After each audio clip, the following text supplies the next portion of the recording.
Hello, hello, hello. This is your boy Ironing Boxing coming through with Monday Night Live. Watching some of Raw here. We're gonna talk about a few things. We're gonna go over boxing news. We're also going to do a tribute to Vernon Forrest. We lost him a few days ago on 2009, I believe. God rest his soul in a tragic homicide incident. We're going to go over a few high moments of his career. We're going to go over his boxing record and all that good stuff. In a second, so I can notify everyone in the Discord that we are live. There it is.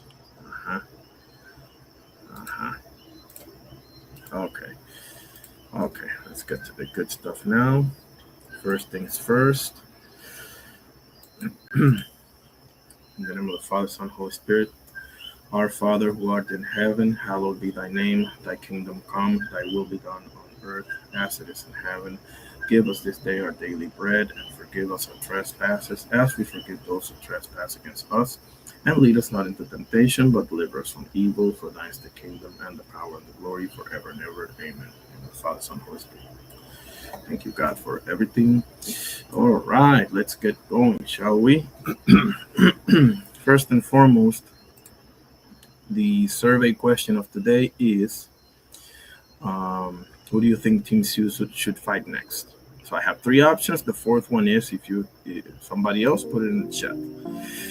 First option, and it's the one that I would select, is Keith Thurman. Keith one-time Thurman. That fight has been brewing for a while, to say the least. When Keith Thurman beat Brock Jarvis and Team Sue beat Joey Spencer, they were trying to make that fight. Didn't happen. He went for Fundora 2, and we all know how that went down.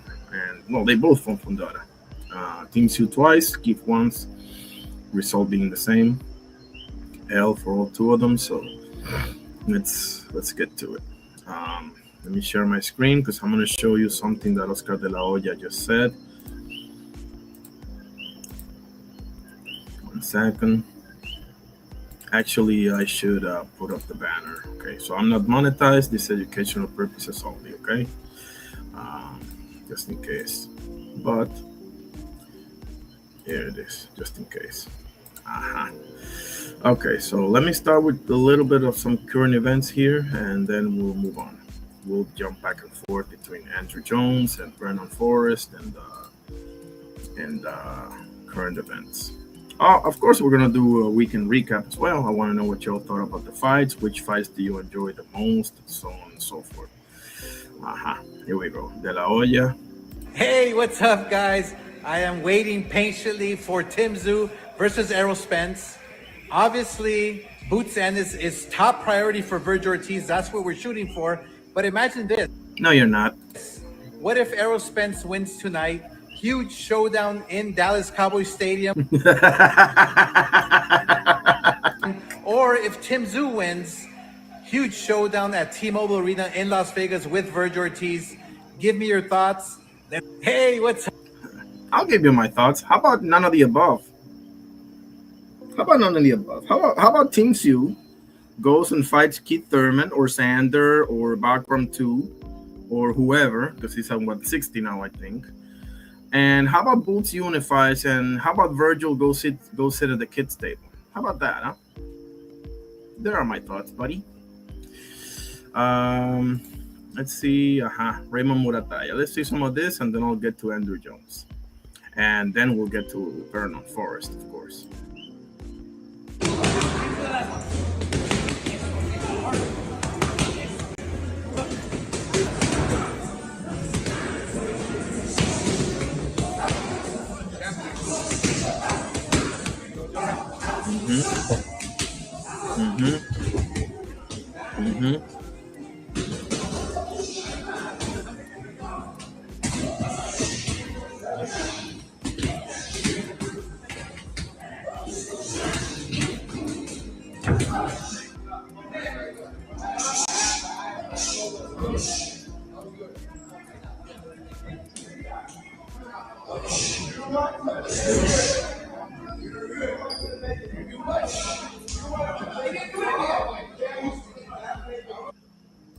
I like it. I like it. I love it. Everything. Okay. Where was I? Yeah, Andruw Jones. Let me show amazing catches from one of the greatest center fielders of all time, Mr. Andruw Jones from Curaçao. Curaçao, stand up. You got a Hall of Famer, guys. Goes Andrew, still going on the track at the wall. He's got it. Holy smokes. One fine play. Took a home run away. Bottom of the first. Andruw Jones back again to the hill, and this time he has it. Unbelievable. Can Andruw catch up with it? Wow, look at that. He catches the game! Come on, man. Andruw Jones does it again! Nah, that's an all-time great catch right there, bro. I don't care what nobody's. That's, oh my God. It's very hard to find a catch better than this one. Unbelievable. Can Andruw catch up with it? A diamond! Come on, man. Catches the Who does that shit? game!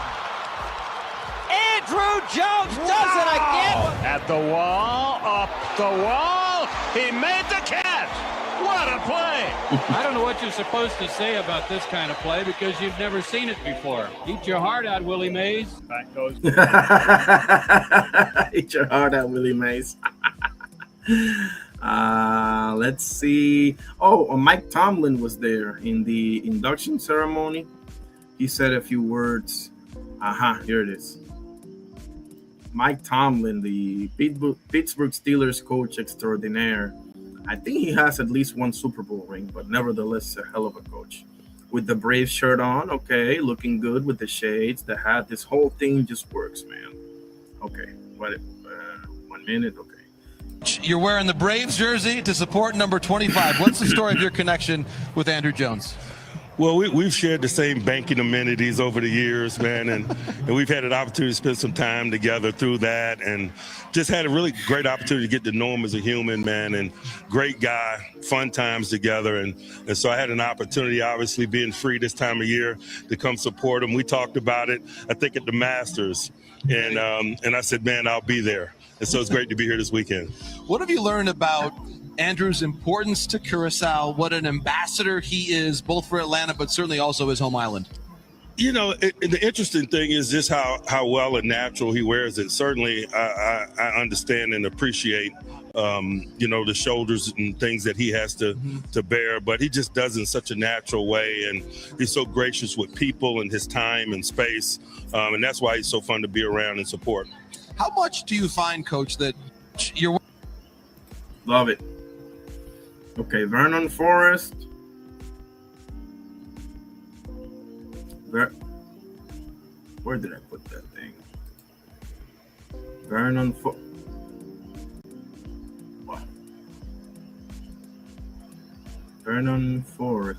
There it is. Versus Shane Mosley, one highlights. All credit goes to Noble Art TV. Okay, I'm not monetized. Just educational purposes only. Okay, as it says on the banner. I have the banner over here, right? Yeah, right. Okay. That moment, Vernon Forrest 33-0 with 26 knockouts. Wow. Victories with 26 knockouts, and he has captured a world title with 38 bouts, 38 victories, including 35 knockouts.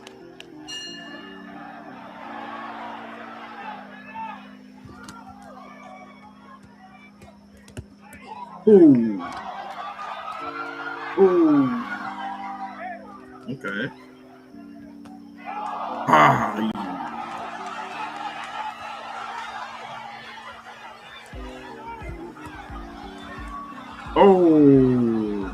Uppercut got him.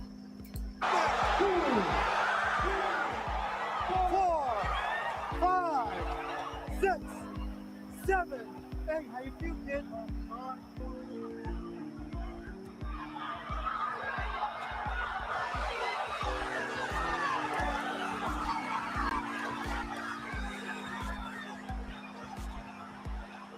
Shane, deep shit. Gotta tie him up.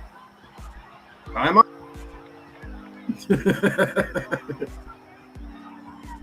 Oh man, Shane Mosley's out on his feet, bro. Aye. Oh man, he's out. He gone. Knockdown. He's gone. Yeah, that's a knockdown. Aye. No knockdown.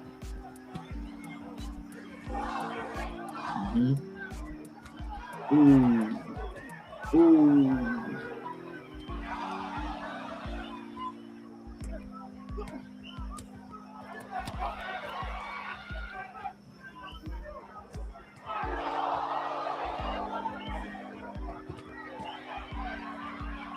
Watch your heads. Watch your heads.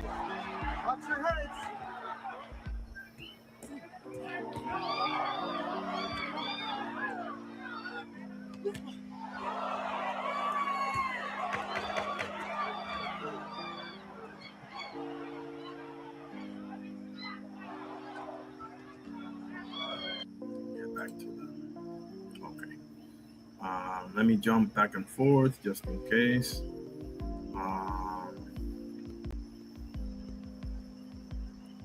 Vernon, Oh yeah, there's Al Heyman celebrating with Vernon Forrest. Forrest was Al Heyman's first fighter as a boxing manager. How about that, huh? How about that? Now, this is some nice stuff right there. Here's the Watson guy. Here's one of the Watson twins. I was so young, bro. Assault of power punches, starting with 2 right-hand leads over the top that landed flush, and then a brilliant uppercut that really put Shane Mosley in big trouble for a round and a half. Score Mosley 1,000 for heart. Didn't give up. Kept trying to get back into the fight. But score Forrest 1,000 for technique and for being able to use his right hand. So I have to thank God first for giving me this victory. I have to thank Al Heyman, my manager. Assault. Good stuff. Good stuff. Okay. Let's see some of Fight Hub here. That's William Camarón Cepeda preparing for Lamont Roach. Let's see what he's got. That's Panda Nahar, his trainer.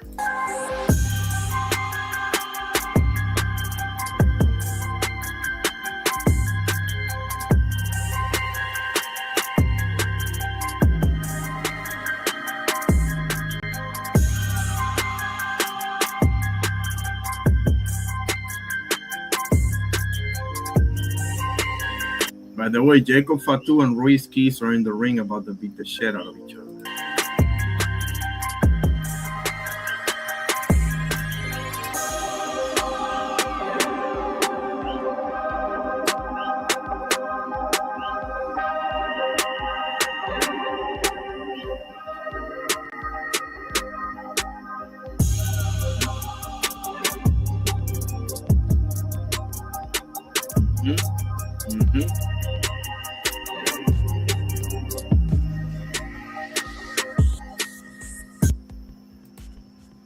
Like it. By the way, y'all should check out my posts. I post daily. Andruw Jones played for 17 seasons, 10 Gold Gloves, 5 All-Star selections, and over 400 career home runs. That's a career, fellas. That we did it. I love you very much. That's a man right there. That's a man right there. One-time Silver Slugger, 434 home runs, Hall of Fame class of 2026. Well done. Atlanta Braves legend. I am a Yankee fan first, but I'm an Atlanta Braves fan as well. So love my Braves. Let's continue. Vernon Forrest versus Shane Mosley 1. Highlights. Again, I'm not monetized or anything like that. This is educational purposes only. This is highlights, guys.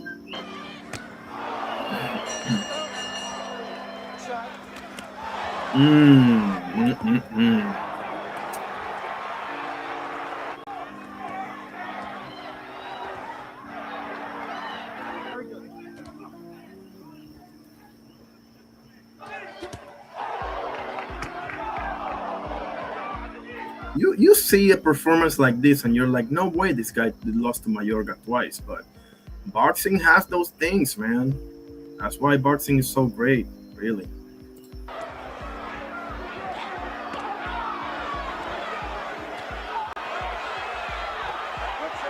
Uy, carajo.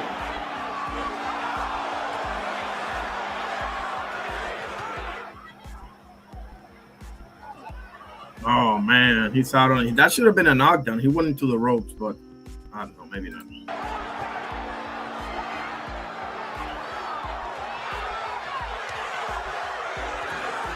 Carajo. Oh man.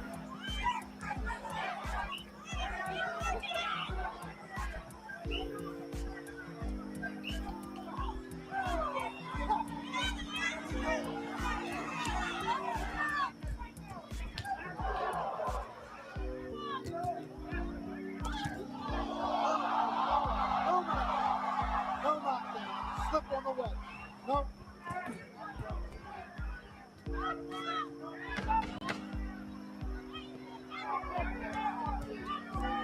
Nice jab. Ooh. Toma.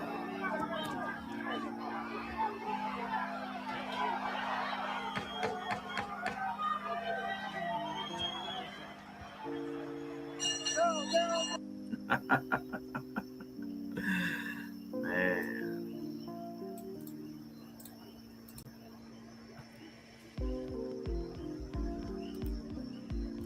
Show the second one, but not right now. Should I put? Yeah, let me put the link. Anybody want to pull up? There it is. Oh, I haven't put it on anything on X, man. Shit. Let me put the survey on X. Just a moment. Just a moment. 1 second. 1 second. Oh man.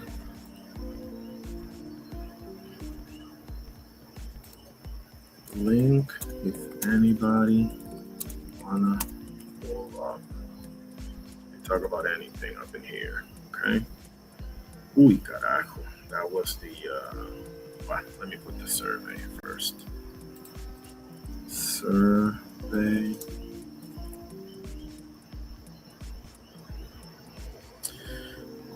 Keith Thurman, Sander Sayas, back from 2, or somebody else put it in the chat. The only one that really makes sense to me is Keith Thurman, maybe Sayas, but we'll see. I mean, I don't know if he's gonna stay at 60 or not. You know, that's I don't know if he said anything about that. I haven't seen any of his interviews yet.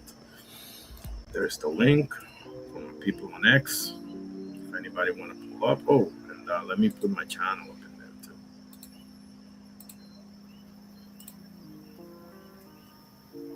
Second, subscribe.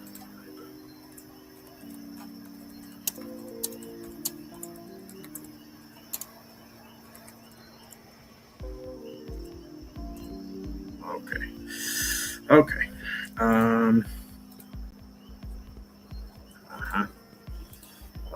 So let me pin that thing and check the surveys as well as I do it. Pin that thing and check the survey.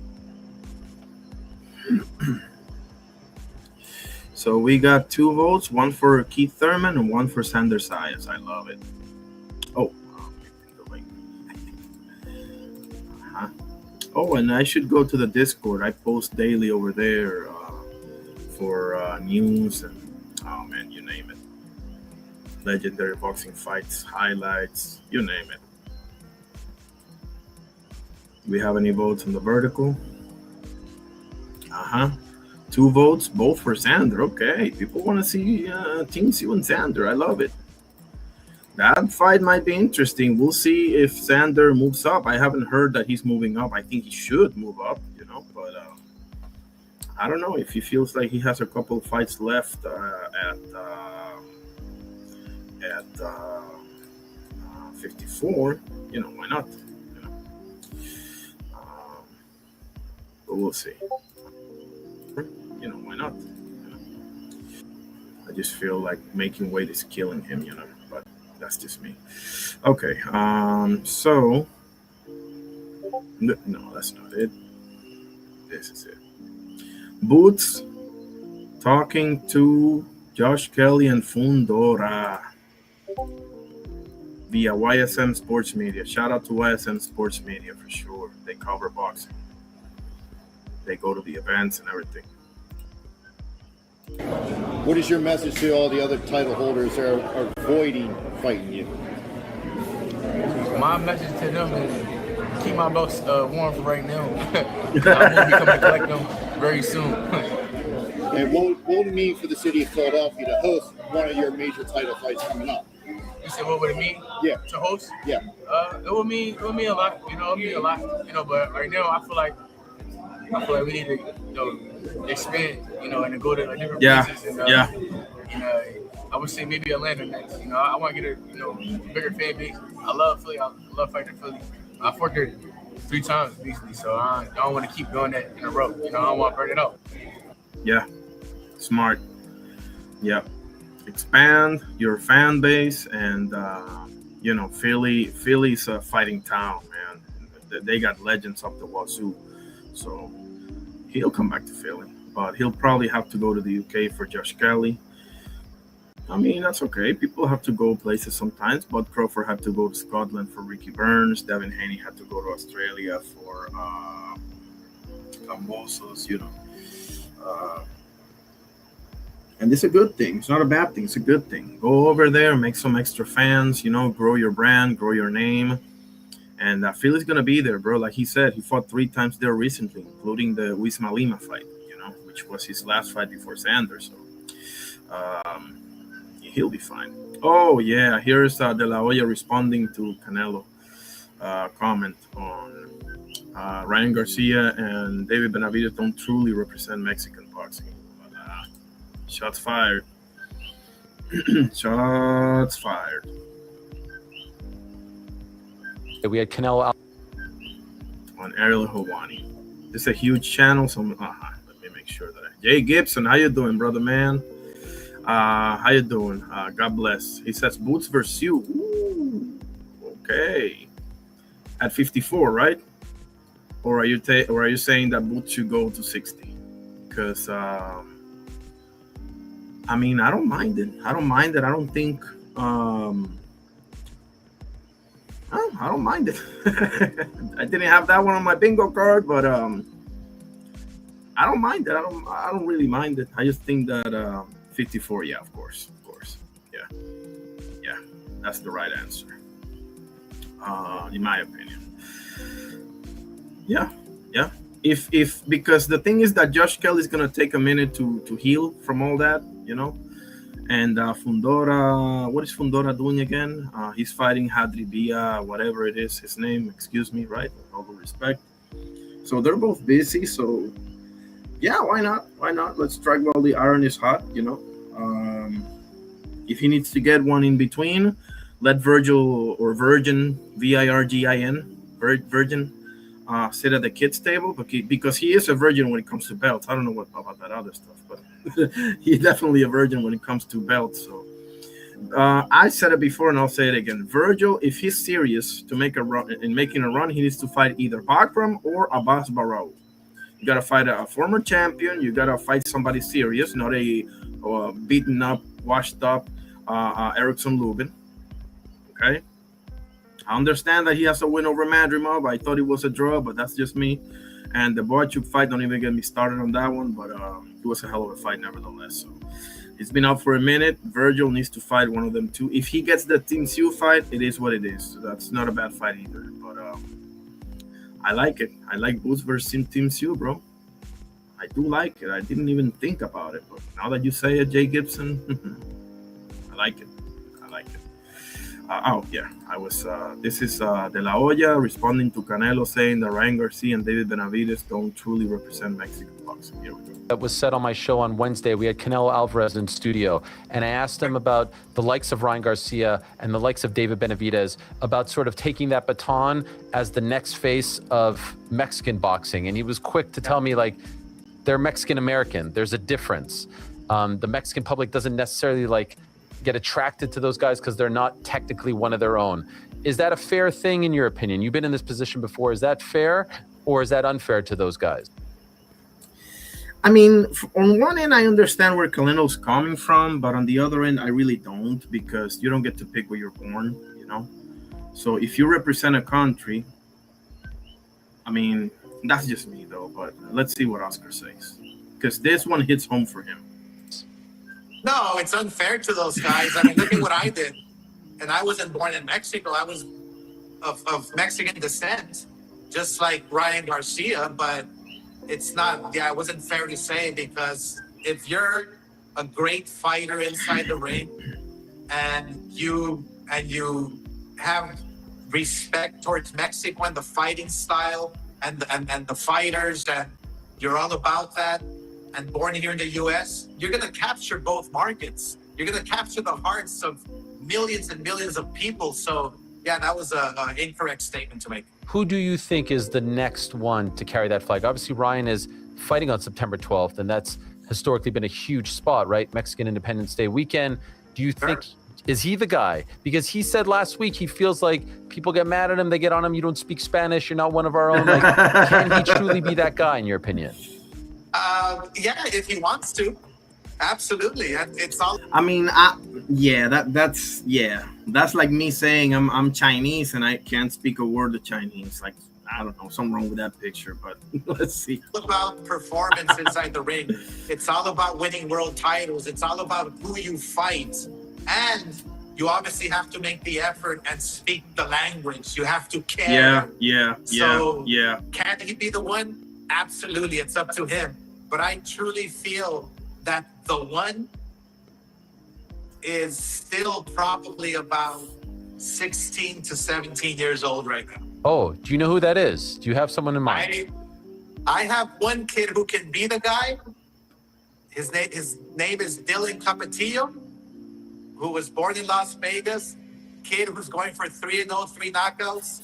He's Mexican-American, Mexican descent. The boxing was making a big old fuss about him. So he's fighting August 1st under Golden Boy. So he could be the one. He's only 17 years old right now, fighting in Las Vegas. So, but look, it's up to the fighter individually, whether you want to be charismatic, whether you want to fight the big fights, whether you want to take on the very best. That's what people, and that's what people really notice. And then it won't matter whether you're the one or not, because people judge you by who you fight and how you perform. By the way, what about Conor Benn's Spanish? Did that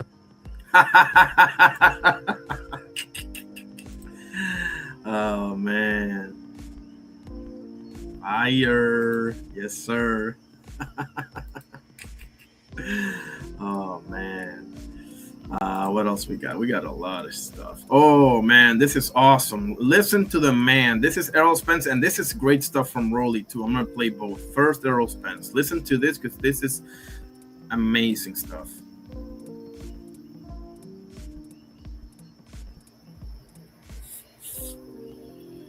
Because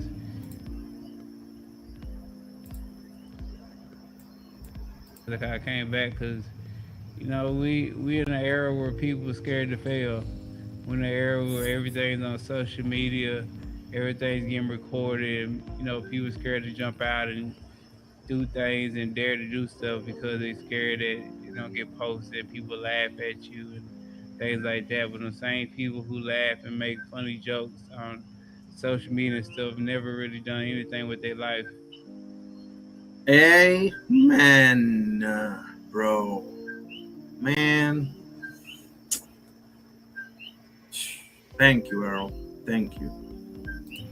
So, you know, I'm gonna make a tribute on this man's career either tomorrow or the next day. That's where it's at, because I'm sure, you know, people have things to say and this and that, but Jay Gibson, if you're still there, give me your prediction for Roach versus Cepeda, bro. I'm sure they wouldn't have the guts to do what I did, you know, come back and fight a quality opponent like Tim Tszyu in his backyard and go a whole turnaround and put on a great show. Like, I came back because, You know, we in an era where people are scared to fail. Yeah, I mean, they want to have it both ways. They want to call you a dog, but when you fight the big fights and somebody lose, that somebody turns into a bum overnight, or a hype job, or he got, the usual mumbo jumbo.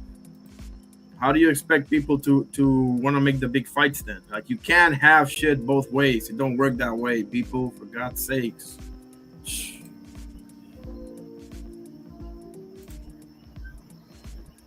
Jeter, bro. Come on, man. Hey, Jay Gibson. Listen, I love Aaron Judge.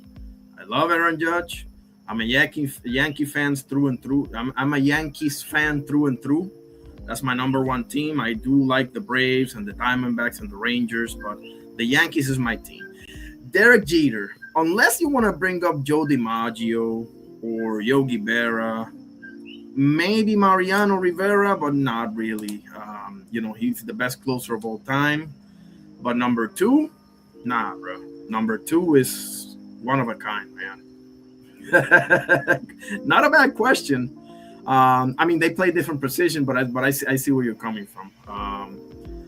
Love Aaron Judge, but Jeter, on the clutch alone, Jeter takes him by a million miles, But Judge is a player. I just don't feel like he is truly a number one guy, and I could and hope that I'm wrong about that. I just feel like he's not really a number one guy, I don't know, man. Like, maybe I'm setting the bar way too high. Maybe. It comes with being the franchise with most championships ever. But it's not a bad question, man. I just love Derek Jeter, man. Maybe I'm being biased, subjective, whatever you want to call it. But nah, bro, I ain't taking nobody. Like, my team for one season for my life. Okay, so my catcher is Ivan Rodriguez, best catcher of all time as far as I'm concerned. That's just me talking. First baseman is Todd Helton. A lot of people give me shit about that. That's my favorite first baseman of all time. I know he spent his life in Colorado. Nobody's perfect, but he was an unbelievable player. Second baseman is Craig Biggio. Shortstop is Jeter, bro. All day, any day. Third baseman, Chipper Jones. Right fielder, Ichiro. Center field, Ken Griffey Jr. Left field, Vladimir Guerrero or Mike Trout. You can flip a coin between those two, and you can put Aaron Judge in there in the mix for sure. DH is Luis Ortiz or Albert Pujols. Maybe Shohei Ohtani. No, it's Shohei Ohtani. That's my team if I got a season for my life, or however you want to put it. He said, man down. I got Roach. Me too, man. But Roach got to do some things, man. If Roach gets sucked into a firefight or gets too happy with being in the kitchen with Cepeda, could backfire, bro. Could backfire. It's going to be a hell of a fight because neither guy's coming off of a win. So both guys are going to be hungry. Roach coming off of 2 draws and Cepeda coming off of the Shakur loss. So both guys are going to come in with that chip on their shoulder, which is why even more I think that we may have a fight of the year contender, and I don't believe that's an exaggeration. He says, okay, no, but feel free to disagree. No, it's all good, bro. But let me know. Are you a Yankee fan as well? Or please don't say you're Boston. Please, no. I'm a Boston Celtics fan in the NBA, but in baseball, I love Pedro, though. Who doesn't? Jay Gibson says, no love for you. A lot of love for Bo Jackson. Listen, hey, Sammy Sosa. I didn't mention Roberto Alomar. I didn't mention. Frank Thomas. What's his name? This catcher, Buster Posey. How many pitchers is a starting rotation for a season? Is it 5 or 6? Clear that out for me, Jay Gibson, if you will, because I can also give you my rotation for a season. And I'll explain the number 4 and number 5. If it's 5, it's Randy Johnson, Kurt Schilling, Pedro Martinez, Clayton Kershaw, and Madison Bumgarner. Clayton Kershaw because he's probably the best regular season pitcher of all time. And Mad Bum is the greatest postseason, especially World Series pitcher of all time. I don't think that can be debated. But yeah, a lot of people. I didn't mention Barry Bonds, bro. That's how bad I'm feeling. But hey, I should make like 3-4 teams because yeah, we're doing a disservice. I think 5. Yeah, it's probably 5. As I remember, it's 5. So those are my 5: Randy Johnson, Kurt Schilling, Pedro Martinez, Clayton Kershaw, and Madison Bumgarner. Here's Rolly spitting some facts, fellas. Listen to this. That's why I love this kid, man. He ain't the best. He ain't the flashiest guy. He is not the most technically sound guy. But nobody. But I love this kid, man. The personality, Listen to this. And all these guys that fight nobody, and it's all these guys. All they do is protect their O, and it's like they box in survival mode just to fight to the next fight, and they do that over and over and over again. And that's the reason why boxing is dying. When people actually. Does anybody want to debate that? Does anybody want to debate that? Because nothing but like Bud said about Canelo, no lies. Trying to make the biggest fights happen, then boxing is gonna keep growing, right? But when people just keep trying to survive to the next fight, fighting some dude nobody ever heard of, or someone that they're clearly gonna be, 20-1 favorite or something, does that kill the sport? Or does that grow the sport? All that stuff, that undefeated stuff, that don't matter. Make the biggest fights you can. Leave an impact. Leave a legacy for the boxing world. So the day that you're gone, you'll always be remembered. And all these guys. Let me put it again. Let me give him a standing ovation. I gotta give him a standing ovation. 1 second.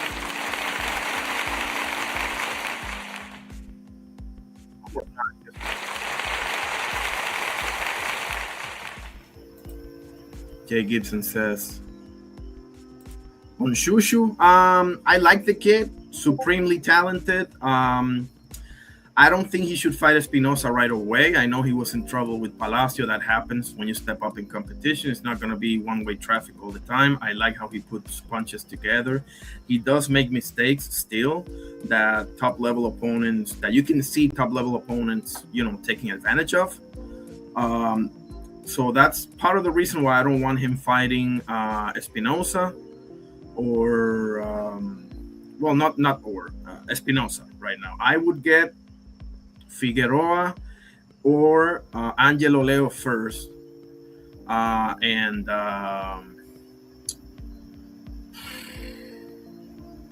Who's the other guy? It's not Nick Ball. Mirko Cuello. I would try to fight Mirko Cuello, who's been, he's the mandatory in the other one, or interim. I keep forgetting. I keep mixing up the two. He was interim forever to Nick Ball, and Nick Ball dodged him. Okay, so he maybe not Mirko Cuello, just because he did say he wanted to unify, which is happy to hear, because 126 is basically an island right now, like 140. Like, we got so many divisions with 4 champions. I mean, it's good to see them defend and whatever, but we need to see unifications. Take the example of 154, guys. Come on, man. I got Rolly this, man. I hope you're right about that, bro. I just think that Rolly's tailor-made for Tio, man. Because Tio does very well against pressure fighters, Against boxers, different story. Yeah, I know he beat Loma. Missed me with that one. He had trouble with everyone, bro. He had trouble with Sandor Martin. He had trouble with Jermaine Ortiz. He had trouble with Shakur Stevenson.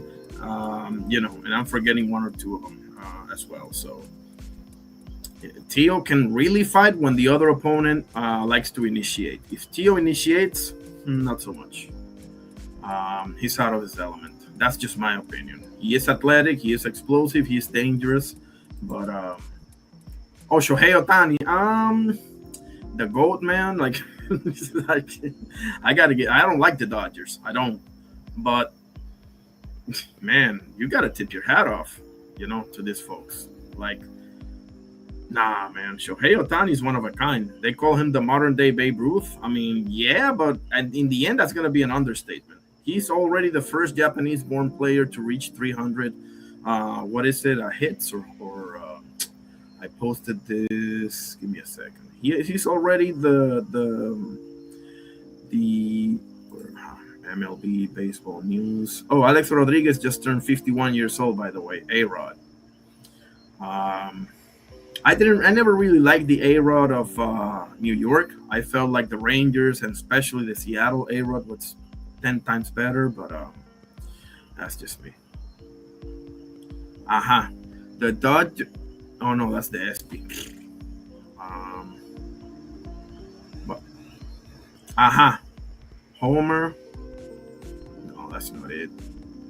Shohei Ohtani is the first player in MLB history with 300 home runs and 100 stolen bases within his first 9 MLB seasons. How about that, huh? How about that? But oh yeah, no, I didn't. It's in greatness. No, it's American baseball greatness. Give me 1 second, because he just became the first Japanese-born player to hit. He hit a milestone, maybe 300 hit.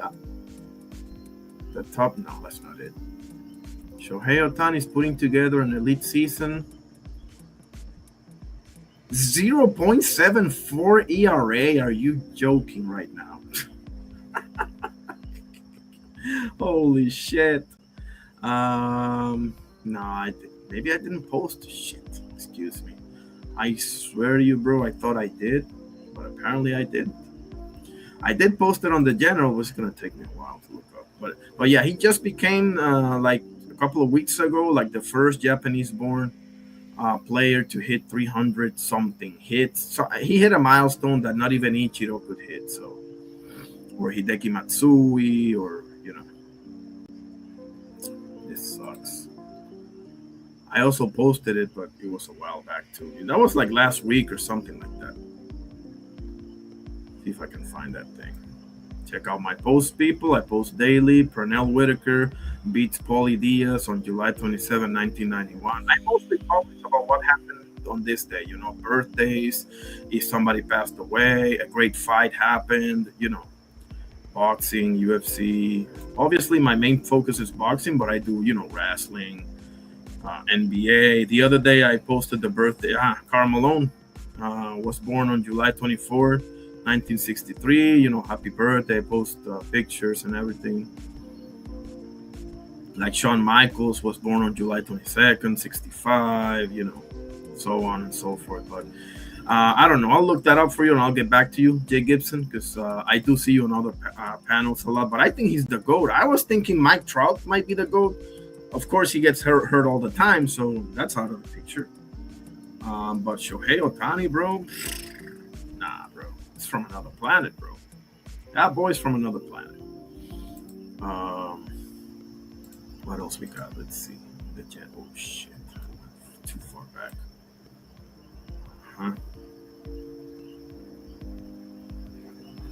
Looks like we're going to get Hamza Shiraz versus Jacob Bank next. Do you guys want to see Adames rematch? Because I know that Adames is linked to a fight with Iglesias. I don't know that that's like set in stone, but I know that they've been on a back and forth. Islam Makhachev throws shots at Ian Gary, training with Charles Oliveira.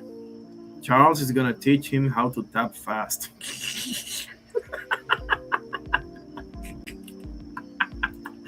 Islam is getting good at this, man. At firing shots. The WBO welterweight championship mandatory purse bid between Devin Haney and Keyshawn Davis has been rescheduled for Thursday, July 30th, 11 a.m. Eastern Time, live from WBO headquarters in San Juan, Puerto Rico. Tune in live on Facebook and YouTube, okay? There it is. Okay. First bid, Devin Haney versus Keyshawn Davis, live from WBO headquarters, San Juan, Puerto Rico, Thursday, July 30th, 11 a.m. Eastern Time. Okay, Facebook and or YouTube for that one. Richardson who gives a shit? But okay, let's read this. Richardson Hitchens reveals his hit list after scoring a win in his Sufa boxing debut. Give me Gervonta Davis, Devin Haney, Ryan Garcia, any one of them guys. They say I'm not like that. Come show me. Now you got to show them, buddy. They got a resume 10 times better than yours. Every single one of them. And notice how he didn't mention Shakur Stevenson. I wonder why. I wonder why. Because Shakur, correct me if I'm wrong, is on Sufa as well, right? Right, Richie? Right, Richie? But enough of this guy. Oh, yeah, Dana White. Mr. Cue Ball here said about Tank Davis.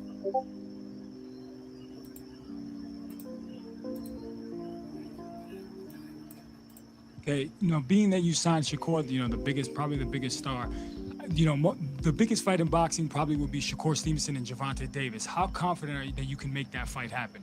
Well, I don't know. I love Tank Davis. So, is it the biggest fight? Well, it's definitely one of the biggest fights. So I'm not gonna say anything about that. I'm actually a fan, and we've talked to them. So, I don't think he has any plans to fight anytime. I don't want to speak for him or whatever, but I have talked to him, and I'm a fan. So, is that the Leonard Hearns of this era? Is something similar to that? Two best fighters. Well, you hope so. I mean, you hope so.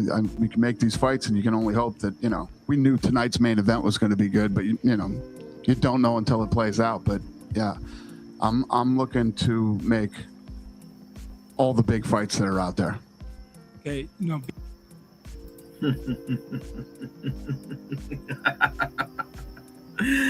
I'll say whatever you want, but if there's a way to make that fight, he'll find it. He's used to making big fights. Yeah, he's missed out on quite a few. Okay, let's call it the way it is, because the fact of the matter is the UFC has eaten boxing's lunch lately. Well, especially about a decade ago time, because bro, they educated their fan bases. Losing is not the end of the world. You either want the best versus the best, or losing is, an overnight bomb. You cannot have it both ways. It's not that hard, people. It's really not. It's not that hard unless you want it to be. That's what I'm trying to say.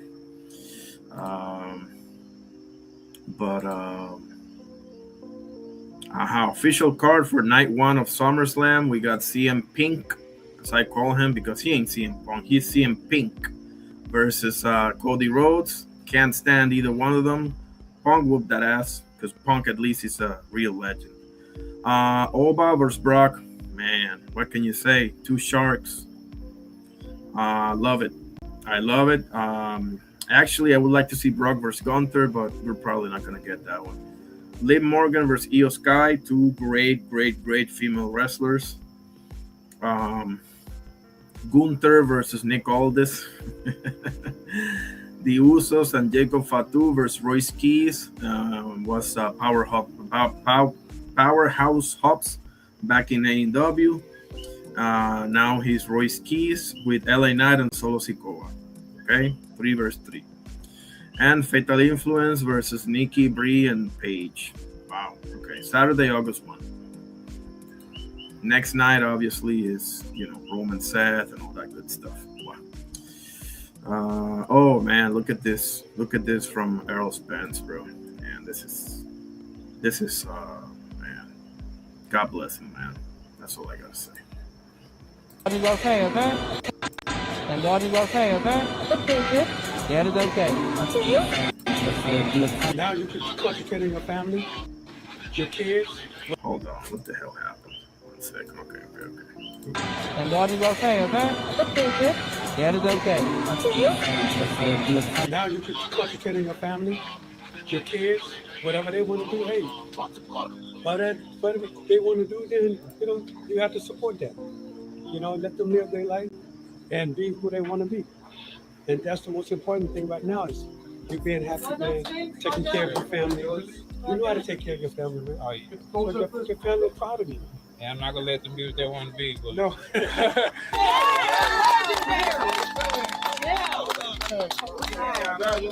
Real man, still a bigger fish. I appreciate y'all. Y'all know for coming, man. Appreciate all y'all for supporting me. Oh, yeah. We'll do it again. Okay. Y'all know me. I know it's been a long road, a lot of trials, tribulations, and, you know, I always... But you're worth it. Yeah. You still come out. We travel 15 across the world for you any day. Any day. You know what I mean? And I baby, we was sure. Well, yeah. I'm talking every time. Every time. Say that, sweet. Nah, bro, I appreciate all y'all for real. That's a wholesome moment, guys. Man, that's good stuff right there. De La Hoya agrees. Yeah, and what choice does he have, right? What choice does he have than to agree, right? De La Hoya agrees Boots deserves lion's share against Virgin, Virgin. Oscar De La Hoya says, quote, "The fight to make is Boots Ennis and Virgil Ortiz. Let's go. That's the fight we won 1,000%. No, you don't. And I know that Boots Ennis deserves the lion's share of the pie." Right, Oscar? Right? We know that. It's fine. Let's just make sure that it's fair for both sides. And shut your ass up and go sit at the kids' table. Oh, yeah, Bare Knuckle Fighting Championship. Darren Till versus Joel, the steroid guy, Romero, for September 26th. This is I don't know if you guys rock with BKFC. I watch it sometimes. I don't mind it. I know it's brutal as holy hell. Actually, so look at this knockout, guys. Look at this knockout. Excuse me. Give me a second. Brutal BKFC knockout. If it's the one that I think it is. No, that's not it.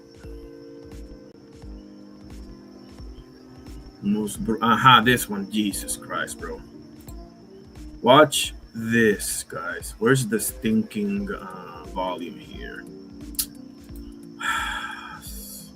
You asshole. I'm talking to the connection. Where is it? What? Just watch it. There it is. There it is. This is hard to watch. Step away.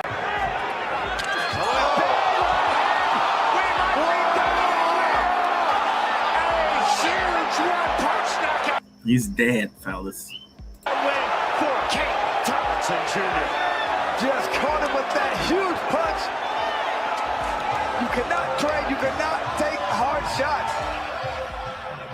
Sullivan was not ready. Step away.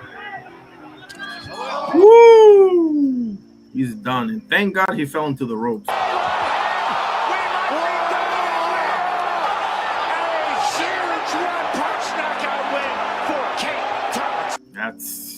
That's not everybody can do that shit, fellas. Let's just put it that way. Okay, so I'm gonna put the link up there again. I'm gonna check the surveys. You saw that, Jay? Man, I'm telling you. Yeah. Do you rock with BKFC? I wouldn't say I rock with them, but I don't mind them. I mean, there's a place for that, sure.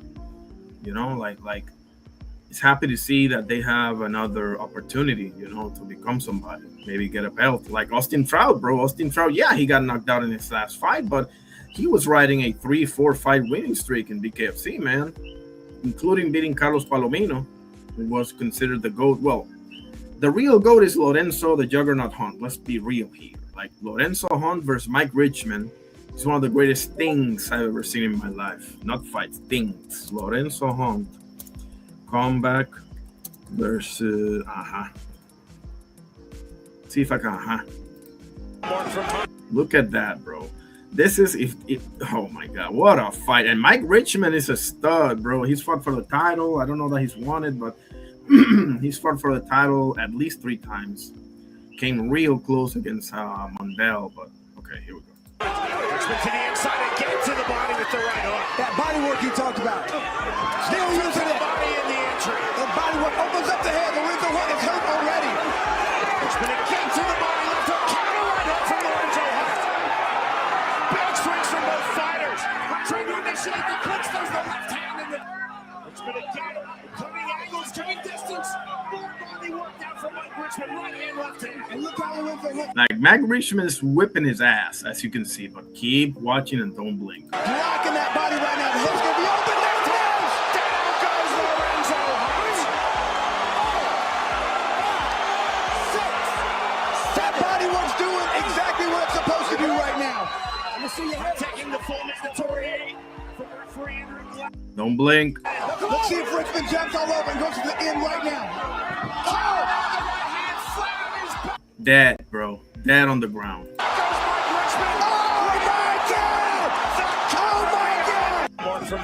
Unreal, bro. Like, he was getting his ass kicked. And he's got a highlight reel of knockouts. Like, it's not like, you know, Lorenzo the Juggernaut. I don't mind it either, Jay. I'm with you, bro. It's not boxing. It's not the UFC, but it's not so bad. You know, it's not so bad at all. So you got Roach. Do you think Muratalla is going to have any trouble with Robson Conceição? And what else do we have? Let me know if you watch the UFC also. I didn't watch the Abu Dhabi card on Saturday because we had so much boxing. But let me know if you think Ian Gary can give trouble to Islam. I don't think so, but I think the guy that can give trouble to Islam is out of the picture now, which is Shavkat Rakhmonov. That's the guy. Okay, so Naoya Inoue said, quote, "I am not fixated on fighting Bam Rodriguez. So if Bam says he wants to continue fighting in the bantamweight division, I'm also considering a featherweight challenge. But if it can be done around February, I'll do it." Yeah, that fight, I think Turkey said that if it's gonna happen, it's gonna be like early 2027. I'm thinking that's why Bam Rodriguez said that he wants to unify with Christian Medina, even though I would have preferred to see Takuma Inoue because that's Naoya Inoue's brother, and I think that would have cooked for a better storyline, but whatever. I just want to see the fight. I want to see this fight more than I want to see Inoue at 26. I don't think that's a necessity. What for, man? He's been a champion in a million divisions already. You're not that big, bro. You're not that big. Everybody there. Now that Nick Ball is out of the picture, everybody up there is way bigger than you, bro. Like Junto Nakatani was way bigger than you, and he came up to fight you. You know, so now, yeah, in a way, I would chill out, bro, smell the roses, fight Bam, and then retire, be a ghost, be a legend, bro. Because, I mean, he could retire right now, and he's a legend, obviously. First ballot Hall of Famer. I don't want to hear it, you know. But I don't think 126 is the right move, man. Too many champions, too many. Nah, bro. You're not nobody. Nah. Like Espinosa, 6'2", and Figueroa is like 5'9" or 10, and Shushu's around there too, if I'm not mistaken. And Angelo Leo might be the most accessible one. This, with all due respect, I know he got the KO of the year versus Venado Lopez, but oh, they got a sweet fight card over here. Lamont Let me open the X here. Lamont Roche versus William Cepeda is the main event. Raymond Muratalla versus Robson Conceição is a pretty good co-main event. Raul Curiel versus Quinton Randall, that's an interesting fight. Gergen Hovhannissian versus Willa Mau. And Charles Conwell's return versus Paul Kroll. Okay? That's an interesting fight card. I like it. We've been spoiled by Turkey to have great cards top to bottom, but what else we got? Do we have anything else? Oh, actually, I can check on X right now. Let's see what we got on X.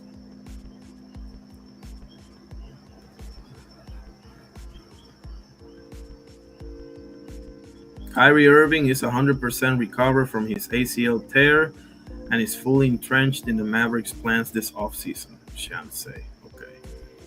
Kyrie and Flax going to be cinema. Hopefully. I'm not a Mavs fan. I don't mind them. I ain't got nothing against them. I'm a Celtics guy, so, you know, I ain't got nothing against the Mavs. None whatsoever. Josh Kelly has agreed to fight Boots and is next before the end of the year. Boots wants the fight in Atlanta. Yeah, that might be a problem. Okay, might be a problem. But we'll see. Hopefully, it's not. Josh Kelly, Boot says, congrats, Josh Kelly. See you soon. Josh Kelly says, thank you, man. Let's get this fight sorted for the end of the year. God willing, all healed up. Respect. Okay. I like it. I like it. All action. Oh yeah, that was entertaining, guys. This was entertaining. Let me show you the cool points. Hopefully I don't get shut down. This is like 40 seconds, guys. Come on, Ring Magazine. Don't be a crapper. A lot of control. And there it is. In one. There's a big right hand from Berlanga. Rollers her. Bowers her back. Oh, what a big left hook, and he's still standing up. And then a right uppercut. Strike out a lot, you know. Oh, there's a big right hand. And sometimes you hit. Landed a good right hand. It wobbled Berlanga, but Berlanga right back with the power shots. Series of right hands. Butler again shaky in the closing seconds of the round. A left hook. Another one. And he's down. Good exchange from both guys. That's it. Yo, what is wrong with the referee taking him down like that? That's it. What the fuck? A lot of control. I think he tripped with him or something like that. But it was entertaining. Berlanga gotta chill out, bro. He was calling out Hamza Shiraz. He was calling out.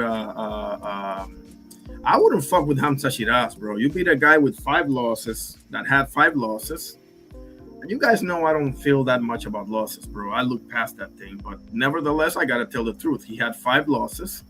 You were his 6th loss, and he dropped you on your ASS. You know, so he should really fight is Armando Resendiz. That's who Berlanga should fight. Armando Resendiz, in my opinion. You know?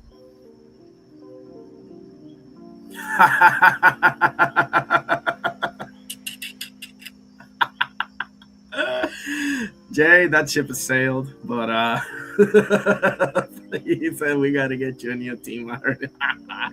Hey, man, we won 2 years ago or 3 years ago or something like that. It's not so bad. I know. Listen, don't ask me why they let go of Jaylen Brown. Please don't. No, don't ask me. Don't be like that. I'm still trying to figure that out myself. Ref foul his head, bro. The ref took him down. Like, damn, like a Khabib takedown or some shit. Oh, man. What's your team? Hey, if you're a Lakers fan, my favorite player of all time is Kobe Bryant, okay? Like, respect, bro. Like, we are 1 or 2 championships apart from being, you know, we're the 2 at the top, you know, so beneath all that back and forth and jibber jabbering, there's a ton of respect, bro. Who doesn't like Magic Johnson? Who doesn't like Shaq? Who doesn't like Kareem? Who doesn't like James Worthy, Kobe Bryant, Pau Gasol? You know the usual suspects. Will Chamberlain. You know, who doesn't like that? Come on. And by that same token, who doesn't like Paul Pierce, Ray Allen, Kevin Garnett, Larry Bird, Robert Parrish, Kevin McHale, Bob Cousy, Bill Russell? You know, by that same token. That's my guy, Black Mamba, KO24, bro. I gotta tell you. I gotta show. No, not tell you. I gotta show you something. I'm sorry, I'm getting stuck. Am I sharing my screen? Okay, Kobe Bryant, bro. Like, listen, I'm sorry. I ain't seen nobody do this, bro. First of all, look at this shit, man. Look at this shit.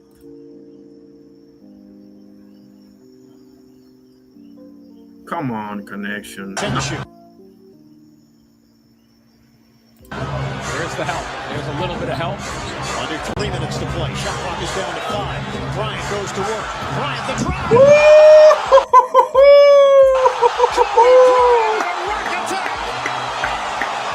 He was looking for somebody to challenge him, and nobody came quick enough to stop it.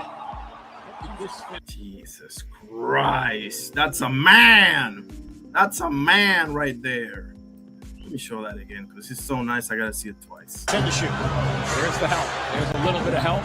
Under 3 minutes to play. Shot clock is down to 5. Bryant goes to work. Bryant the drive. Jesus Christ. Kobe Bryant. Come Come on, bro. Come on, bro. No, dunk, no. This is killer. I ain't never seen nobody hit that shit. Yes, including Michael Jordan. Sorry, Michael Jordan. You know I love you. This guy, bro, nobody. Let me say that again. Nobody scared me more than Kobe Bryant at the end of a game. And that means nobody, including Reggie Miller, Steph Curry, Michael Jordan, whoever you want to name. Peyton.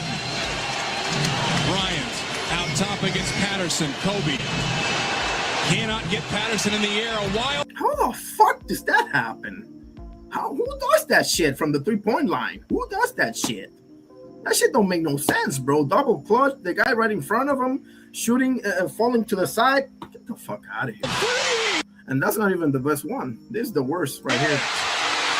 Just when you think the basketball gods can't get any cooler. No, I told you before, this is not the guy you want to let shoot the shot in this building. It seems to be home for him. And with one left, Kobe Bryant ties the ball game up as only Kobe Bryant can do. Don't blink. Peyton to inbound. Bryant for three. Jesus Christ, bro. Kobe Bryant just killed the team.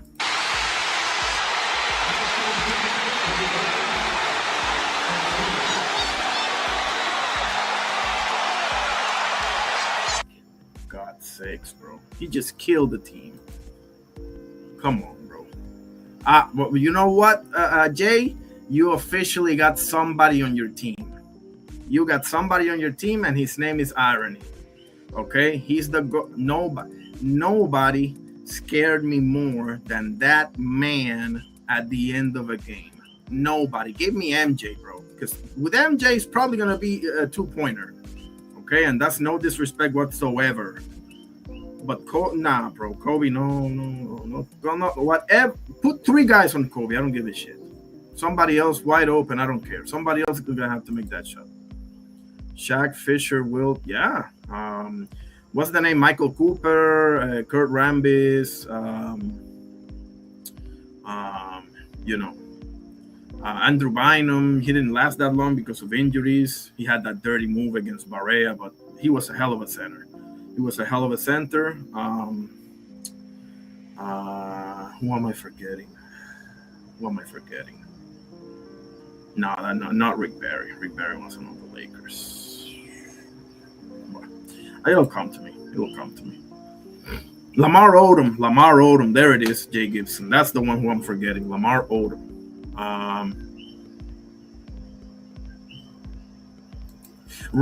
Speaking of Ray Allen, I just did a tribute a few days ago on Ray Allen. He turned 51, I think, or 52. Respect Ray, bro. He was part of that glorious 2018 that whooped the Lakers' ass. But hey, y'all won. I'm assuming you're a Lakers fan, so I'll tell you this: the 2010 NBA Finals that we lost against you guys in 7 games is probably the most entertaining finals. And I haven't seen all the finals. The last finals that I saw was I saw this one with New York and Spurs, but the last one that I saw was Kawhi beating Golden State with Toronto.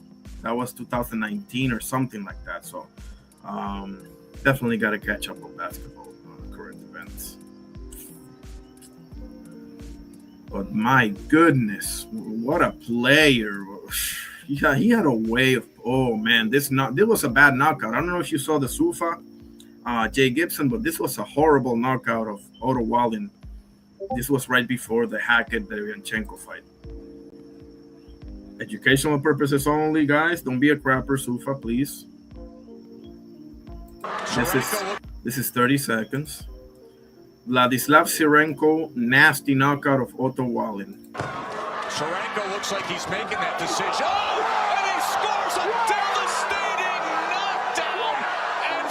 See, that's the scary part. When they stay still like that. Force Valine. Valine's out. It's over. A knockout. That was bad. Sirenko was the one who said, I'm doing something different, and he did. A power surge in the final seconds. And Otto Boline. A knockout like that, bro, especially by somebody who's not that highly touted, with all due respect, you should hang him up, bro. You should hang him up. You're probably the best heavyweight that come from Sweden after Ingemar Johansson. I could be wrong about that. Badu Jack is cruiserweight, so I mean, I'm sorry. Well, yeah, cruiserweight. Yeah.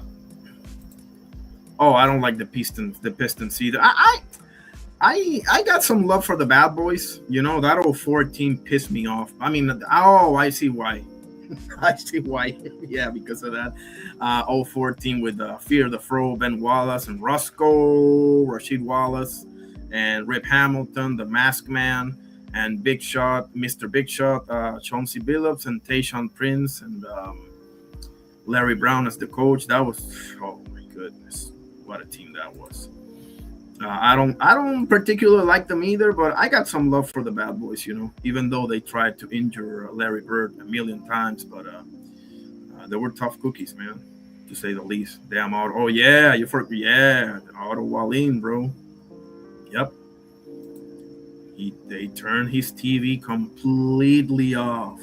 Jay Gibson, bro. Like, oh man, that was hard to watch.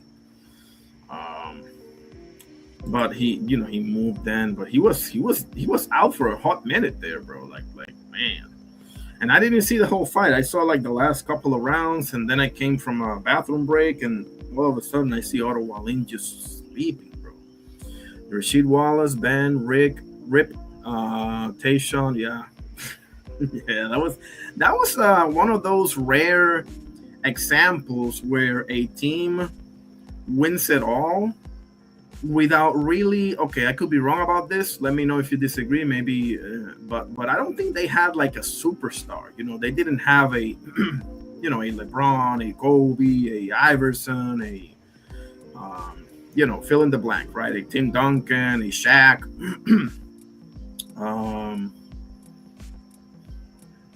That was one of the examples.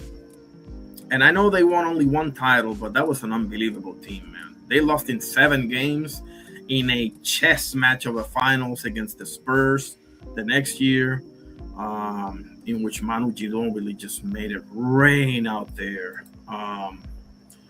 If Manu Ginobili ain't the most underrated player in the NBA history, somebody's going to have to tell me why. Like, everybody tells you this guy's the real deal. Draymond Green, Kobe Bryant, rest in peace, but when he was around, he would tell you that as well. Steph, Clay, you name it. They know. The numbers don't tell the full story, bro. It doesn't. You know, he had to come off the bench because he was best for the team. That was Pop's idea. In any other team, you know who I feel the same way about? Tony Kukoc back in the day. I don't know if you remember him, Jay Gibson. He was coming off the bench for the Bulls. In any other team, bro, that boy makes the All-Star team 8 to 10 times. And the same is for Manu. Manu was MVP in the EuroLeague 2 straight years before coming to the NBA. Like, Manu's the real freaking deal, bro. Actually, let me ask you this, because in the tribute that I did to Ray Allen in that live, I had a survey question. Which one is your favorite out of these shooting guards, right? 4 options. Ray Allen, Manu Ginobili, Reggie Miller, Vince Carter. Which one is your favorite out of those 4? It's a tough ass question, man, because it's no bad option. But he says Ginobili, Tony Parker. Tony Parker had a few seasons where he was untouchable. The best floater I've ever seen in my life, and he was cat quick, bro. I give Tony his my father used to joke about him, and it is true because he's from France, but man, he has like the most American name ever. And Tim Duncan, the greatest power forward of all time. Come on, cheat code. Yep. Yeah, they had David Robinson for 2 championships. The one that they won against the Knicks and the one that they won against, was it Detroit or Cleveland? Shit, I don't remember. But I remember they had the Admiral David Robinson for 2 of them, who I think is the second best center of all time behind Hakeem Olajuwon, but we can talk about it because I didn't see Kareem. Kareem is the obvious choice, and Shaq in the paint was unstoppable, but he couldn't shoot free throws and he couldn't stop you defensively the way Hakeem can do it, bro. Hakeem made the All NBA defensive team like 10 times, bro. Come on. Ray Allen, yeah. Which was the best, the Seattle or the Milwaukee? Because I don't think the Boston or the Miami were the best, right? But I think it's between Milwaukee because the Milwaukee Ray Allen was super athletic and he could dunk on you, on your face and everything. The Seattle Ray Allen was a mix of the two. And then Boston and Miami, he was, a shooter. So probably Milwaukee. But I loved that Seattle run that he had with Rashard Lewis and everything. They ran into the Spurs. What are you going to do?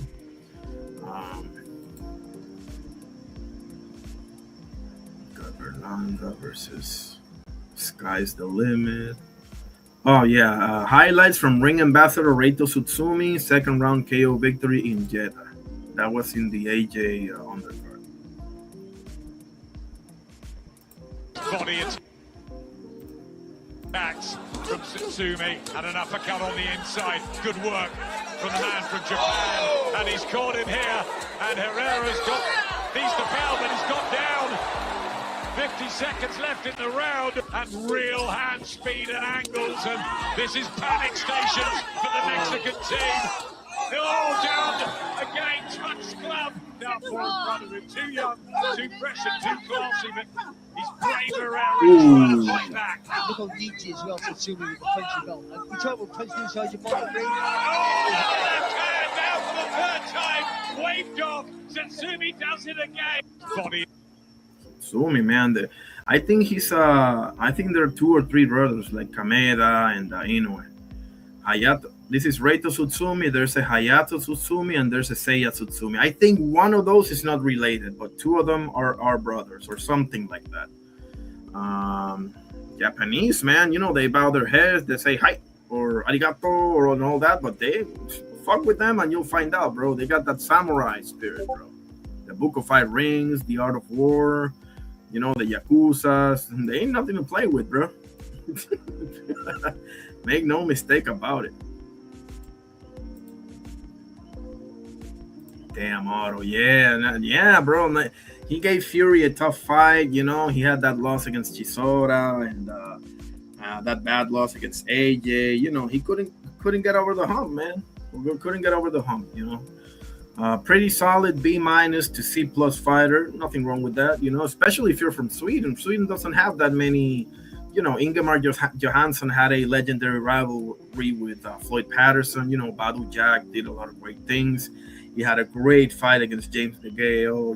He split 1-on-1 versus Noel Mikhailian.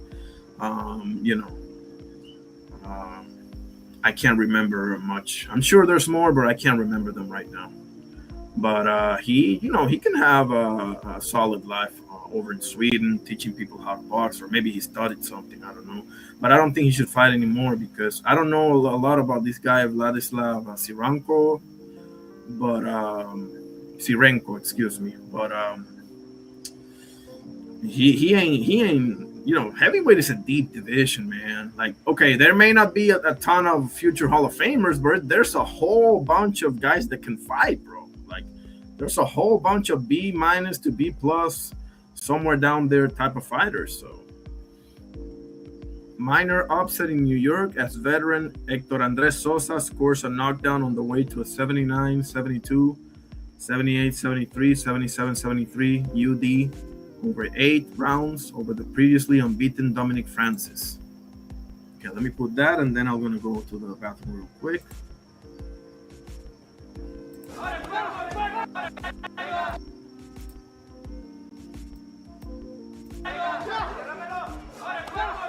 Oh, what a left hook! Holy cow, Andre Sosa! 4, 5. Oh, Argentinians, bro, they may not be the most technically sound. Yeah, they have Sergio Martinez and Nicolino Loche and to a degree Carlos Monzon, but the last thing you want to do with an Argentinian span with them, bro. That's the last thing you want to do, bro. Like Lucas Matisse, Marcos Maidana, come on. But Crawford reacts to Errol Spence loss to Tim Tszyu.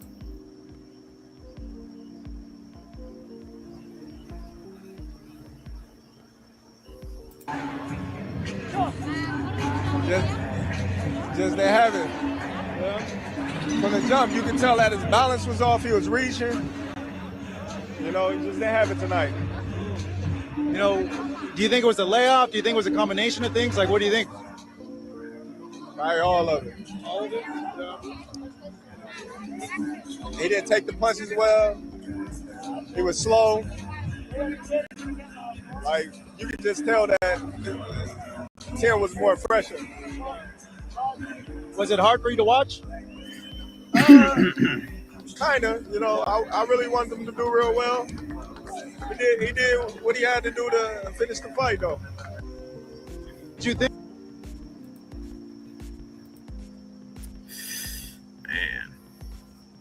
Yeah, man. I got some love for him because he did do very well against Tyson Fury, but yeah, he gotta hang him off, bro. Like I don't want to see. It's kind of like the same reason why I don't want to see Errol Spence fight anymore, because I don't want to see the sport retire them. Now I have love for Spence at a level that I don't have for Otto Wallin, and that's just because Errol Spence made it all the way to the stratosphere and Otto Wallin fell short. It is what it is. It's fine, but I like them. I got nothing against neither of them. You know, I think Spence is a legend. I think Otto Wallin, you know, is a warrior that represented Sweden pretty well, you know, on the global stage. So I just don't want to see them get massacred, you know. Like, that was a horrible knockout, bro. Like, it's one thing is that's Moses Itama doing it to you, or you know, Daniel Dubois or somebody like that, you know. But you know, this guy Vladislav Sirenko, maybe he is the good. Let's see, Vladislav Sirenko. Maybe there's another diamond on the rough in 31 years old. He's from Ukraine, 23-1 with 20 KOs. Okay, maybe how tall is he? 6'4". Okay, I mean, maybe there is you know, another diamond on the rough here on the heavyweights, because 31 is not that old in heavyweights. This is not like lightweight, or you know, I mean, it's not that old anyway. But you know, heavyweights can usually go longer. You know, you got Zile Sang with 40-some years old. You got Fury old, Usyk old, AJ. You know, they can still go. Okay, so a bunch of local fights as usual. That's fine. Nothing wrong with that. And now he knocks out Otto Wallin.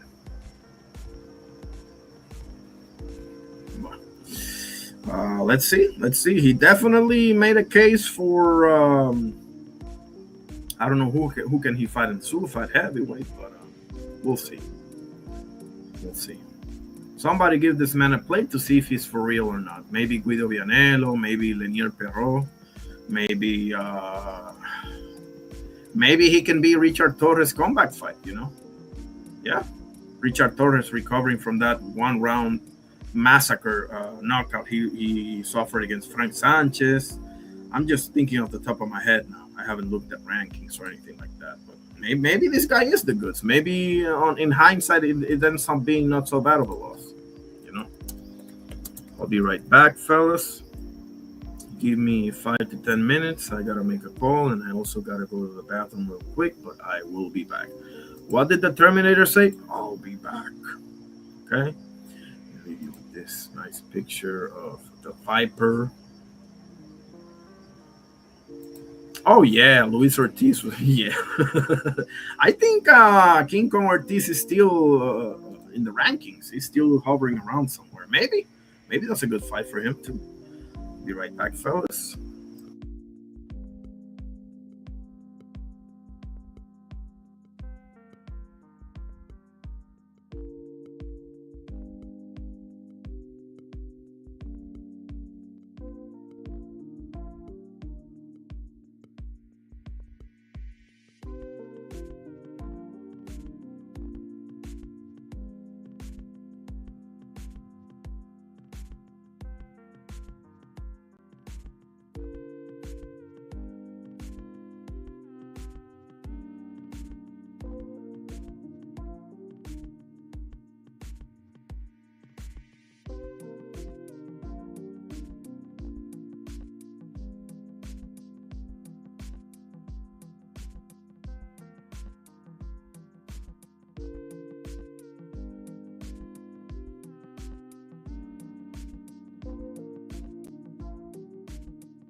Okay, we are back, fellas.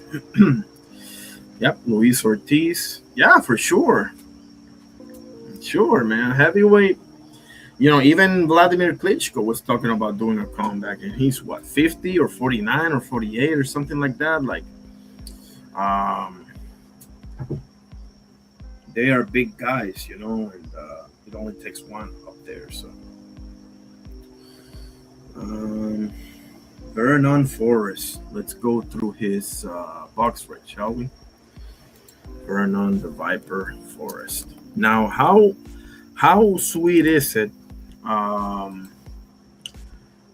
Jay, let me know if you're still there, because how sweet is it that we had a double triangle with Vernon Forrest, Ricardo Mayorga, and Shane Mosley? Like, Vernon Forrest beats Shane Mosley twice. Shane Mosley beats Ricardo Mayorga twice. And Ricardo Mayorga beats Vernon Forrest twice. I mean, like, what the hell's going on here,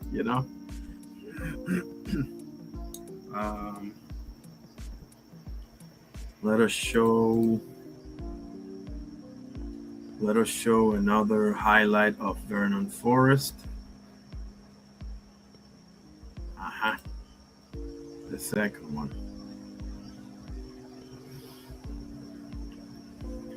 Let's show the highlights of the second one.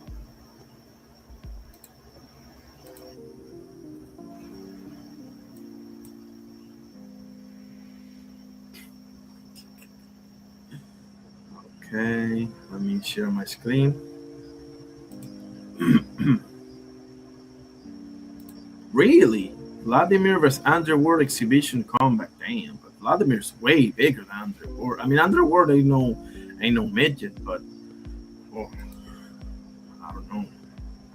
I mean, yeah, he's been wanting to come back, so maybe. But okay, let me show the highlights of the second fight between Vernon. But how bizarre, right? Like, we had a double triangle theory, because again, like, you have Vernon Forrest beating Shane twice, Mayorga beating Forrest twice, and Shane beating Mayorga twice.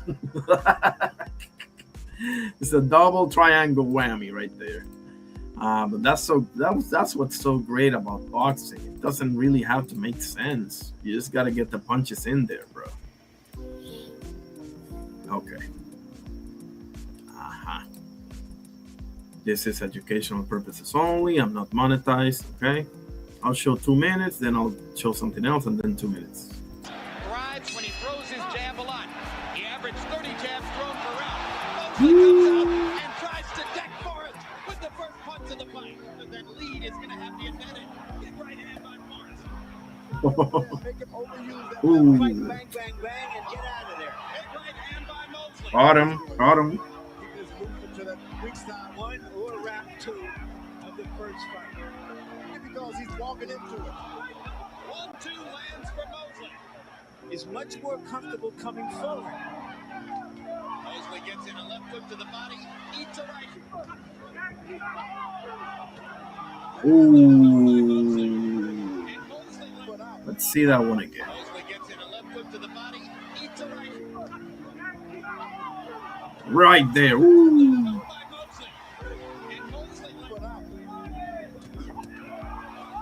In round 4, Shane Mosley only threw 26 punches.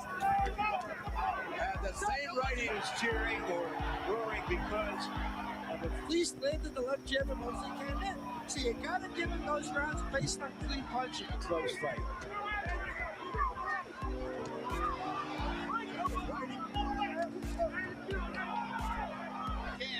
One punch at a time.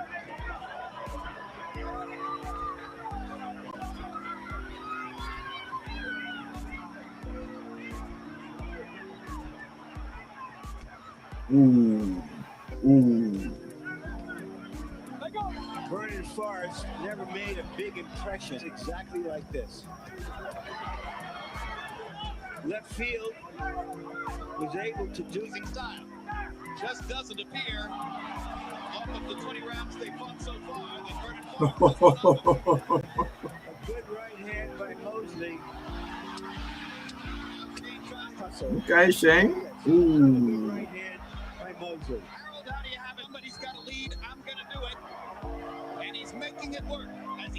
That's Lawrence Cole, the referee. Let's show some of Fight Hub, and then we'll come back. Nah, it was a good shot. You know, it was a good hook. I mean, I'm a warrior, man. You know, shook it off, and we got right back to it. You had him hurt several times throughout the fight. It seemed like you had him hurt more than you did when they stopped it. Were you surprised they stopped it when they did? Yeah, he was just taking punishment. You know, at this point, it was just he wasn't even. Listen, Stephen Butler's dangerous. A wounded animal is a dangerous animal. Yeah, that's true. That's for damn sure. Let's keep going. And I've seen his fights numerous times. You know, he never got put out flat at any of his fights. You know, it was always the ref jumping in and stopping the fight. And he was always angry because they stopped it. So, you know, with him, it was just, I had him hurt a couple times, and I just didn't want to really, like, press the gas, you know, because I'm like, he was still talking to me hurt. Literally, like, telling me I hit soft and stuff. So he was like, you hit soft. Come to me. Come. I'm like, oh, this dude is crazy. I was like, I gotta keep sticking that jab, you know. But it was a great fight. It was kind of great. It was super entertaining, man. Like, you know what? Listen, don't fuck with Hamza Shiraz, bro. Okay, let me be the one to tell you: do not fuck with Hamza Shiraz. Do not mess, with Hamza Shiraz. Okay, and stay the hell away from Moses Iglesias. You can fight Williams Cole. You can fight Munguia, but I don't think that's gonna happen right now. That I think he can do well against Munguia, and I think he should fight Resendiz, Jose Armando Resendiz, or Williams Cole. Cole might be tough, man. He got footwork. Resendiz is the good fight for him, you know, in my opinion. Maybe Bruno Suras, the Frenchman, maybe. Yeah, somewhere down there. Do not, man, this is the wrong. I know that he didn't look so good against Sakenhaber, Hamza Shiraz, but I don't know, man. I just think that's a bad matchup for you. But I want the other guys, the guys that y'all say. Man, shut your ass up. I've been saying. What did I say? Should we expect to see Shakur Stevenson in the ring in the next 3 months before the end of the year? Yeah. Any idea who he may fight and where he may fight? If I did, I would have announced it already. I love Tank Davis. So I'm actually a fan, and we've talked to them. So I don't think he has any plans to fight anytime. I don't want to speak for him or whatever, but I have talked to him, and I'm a fan. So. Is that the Leonard Hearns of this era? Is something similar to that? The two best fighters? Well, you hope so. I mean, you hope so. We can make these fights, and you can only hope that, you know, we knew tonight's main event was going to be good, but, you know, you don't know until it plays out. But, yeah, I'm looking to make all the big fights that are out there. He will put it on. He will put it on. If he gets the chance, he will put that on, guys. Listen, he ain't the best human being. You know, the fighter pay, you can say a million bad things about him, and they are true, and which I don't like. But he will put the big fights, bro. He will do it. And that, if he puts that fight, he's pretty much taken over the sport already, officially. So watch out. Vernon, here it is. Cubo will put the big fights. If nothing else, Cubo will deliver on that one. The right hand shot to the body. I have Mosley ahead 4 rounds to 3, 2 even.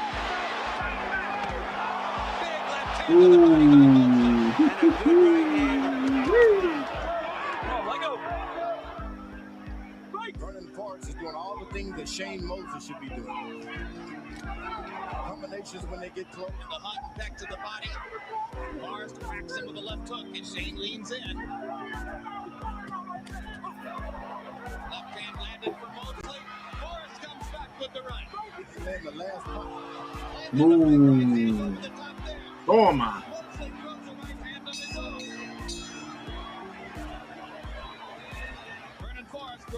2. Ooh. Here's a big right hand by Mosley to start the 12th. Harold, how do you have it? Okay, Chip. You know, it's interesting.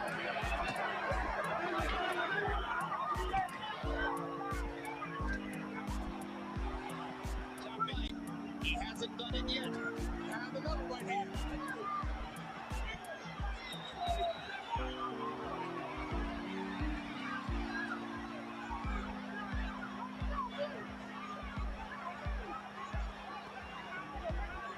Shane Mosley took a huge risk here tonight, demanding we go right back in against a man whose style seemed to dominate it 6 months ago.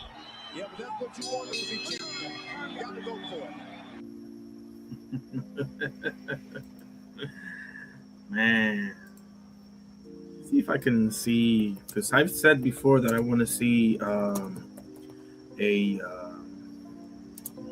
classic fight. Oh shit, top rank. No way. No way. I'm gonna get my shit shut down.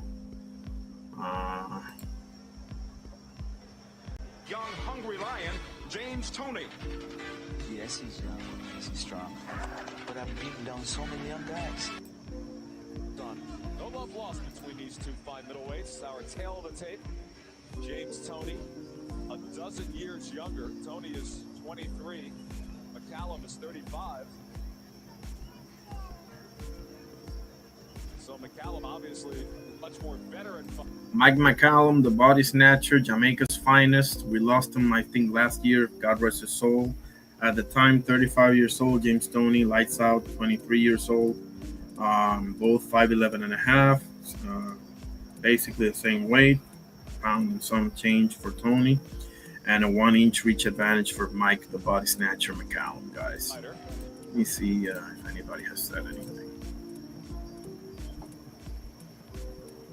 And they say Styles make fights. Yeah. They was, bro, I'm telling you. I'm telling you.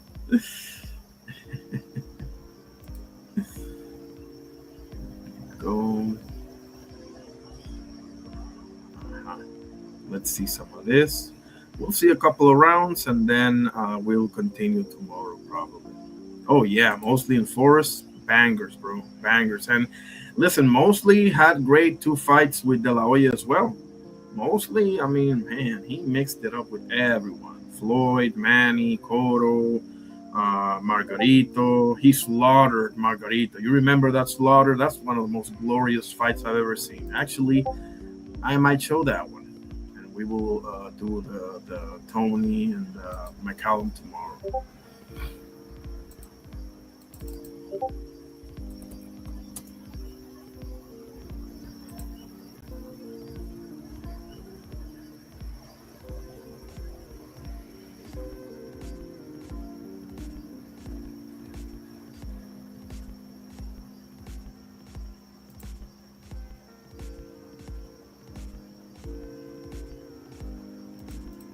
Punches here are fine. Shake hands. Good luck to both of you. Buena suerte a los dos. Previous to the fight, Nassim Richardson caught this piece of shit trainer putting something in his hand reps, and they had to re-wrap his hands 3, 4, or 5 times. I can't remember. Jim Lampley reported that.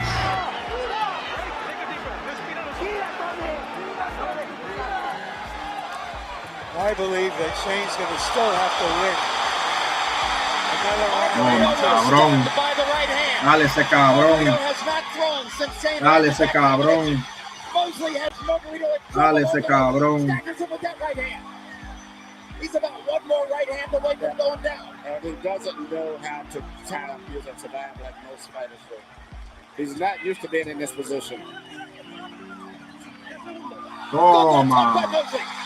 That was a knockdown. He went into the rope. And there's the knockdown. And more. Maricón. Burrito looks like a beaten man. Wobbling on his feet. Let's see if Keys is going to let him fight. The bell ends round 8, saving Antonio Margarito from a possible knockout. And he staggers to the corner. He's got no legs. Shane Mosley at age 37 is trying to become the #1 welterweight in the world.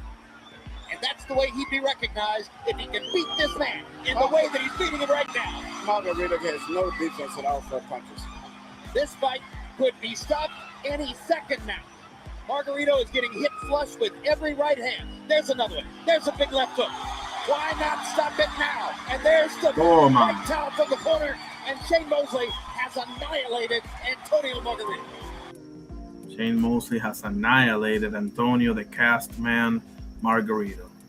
That's one of the most glorious fights I've ever seen in my life, bro. Oh, actually, I should look at longer highlights. This is too fulfilling.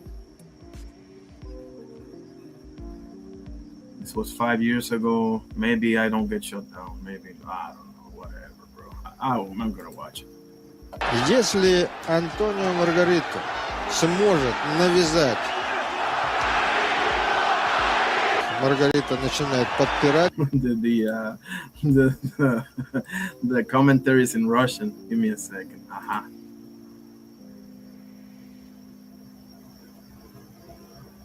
Shake hands. Good luck to both of you. Buena suerte a los dos. It is not a small subject, but we know now that if there was scope. Well, that's the only thing that I consider serious in terms of illegal hand wrapping is having plaster Paris. Well, meanwhile, we got a fight going on in there, and the one who's landing loaded gloves so far in the first round is Shane Mosley. When he was in high school. May also be trying to take advantage of the fact that Margarito's a notoriously slow starter, who, for instance, in his loft too. Excuse me, Larry. The most important punches that Mosley has thrown have been. He finished up winning the last 12 of those 2 rounds. So it should be good left hook by Mosley, and that exchange landed flush. Oh man! Partially blocked that right hand by Mosley. Fair fighter, but in every area he's good. Not superior at any of them, but just good.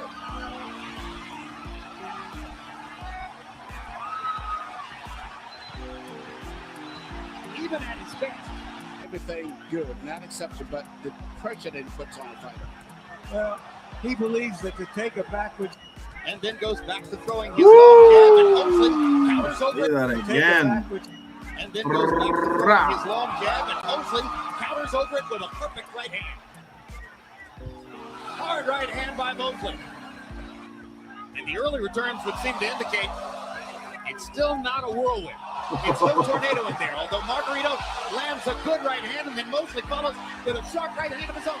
And Margarito says, all right, we're going to fight. I love it. Now let's begin to trade, because this is my fight. And he takes Mosley's hard left hand shot. He thought he had won. Man, what a body shot. Holy shit. Mosley's hard left hand shot. He thought he had won, but the judges had it for Williams. Yeah. And Margarito, he eats those punches like M&Ms.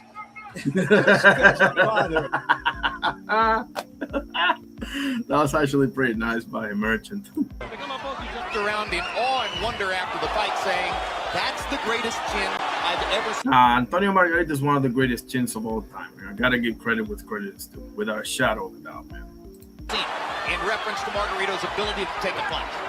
Punches, he's been just physically getting closer and closer, mauling him, but the clean, effective punches, the head slapping punches are all coming from Shane Mosley. Hey, but that was the case in Las Vegas last July, too. Huge right hand by Mosley.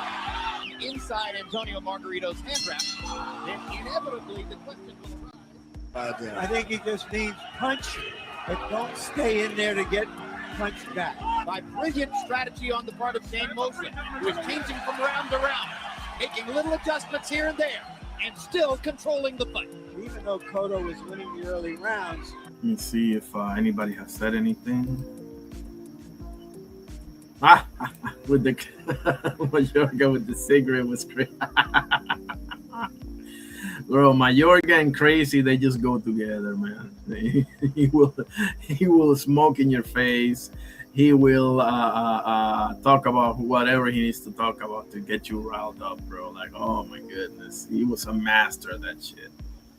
He just wasn't that good in the ring, but psychologically, ooh la la. Come on, bro.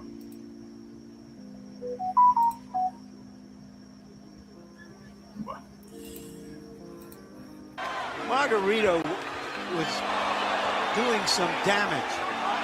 You're right, in this fight is compared to the fight with Cotto. Well, you know,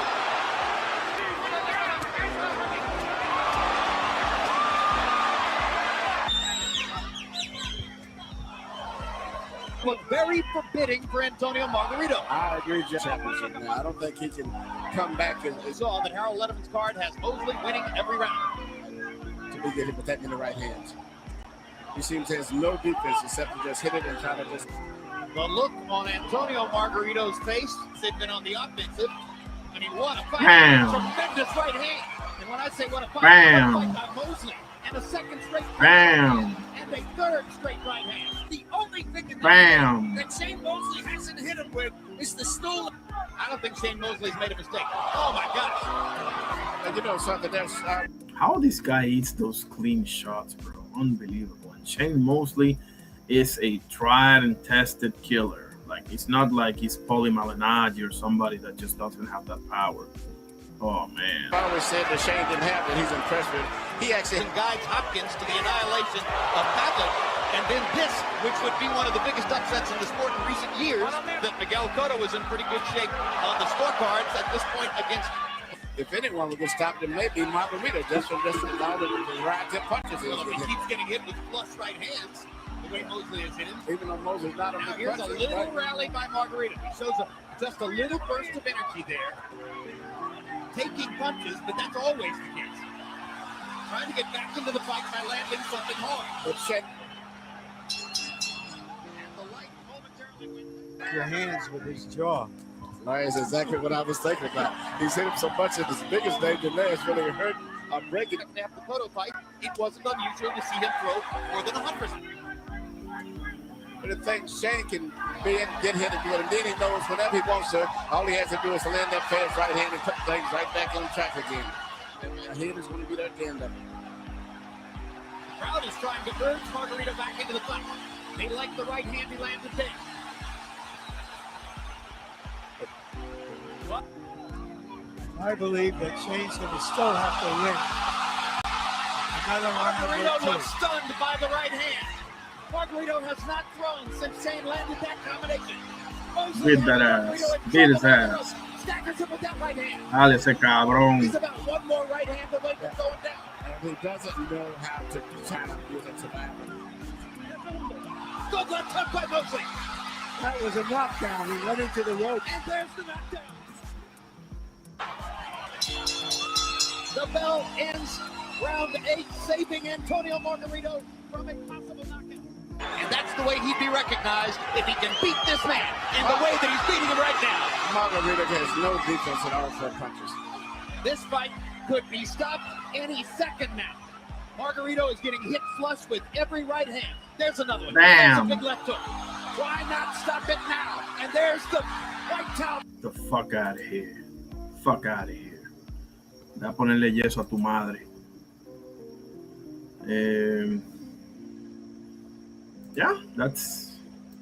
I'll show James Toney versus Mike McCallum tomorrow, for sure. I will. Let's see. Okay. Let's see how the surveys are doing, and then I'll put the link up again if anybody want to pull up.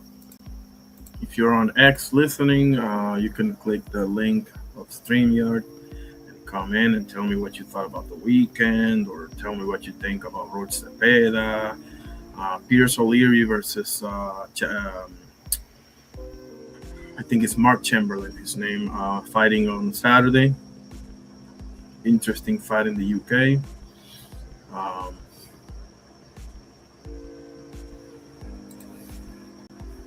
Let's see how the survey is doing. I'll give it 5-10 more minutes if anybody want to pull up. If no, I will scram. And I'll be back tomorrow. Okay, so we got 2 votes on the vertical, both for Sander. The question is, who should Team Zoo fight next? Keith Thurman, Sander Sayas, Backroom 2, or somebody else? Put it in the chat. And my guy, Jay Gibson, said Boots versus you, which I do not mind at all.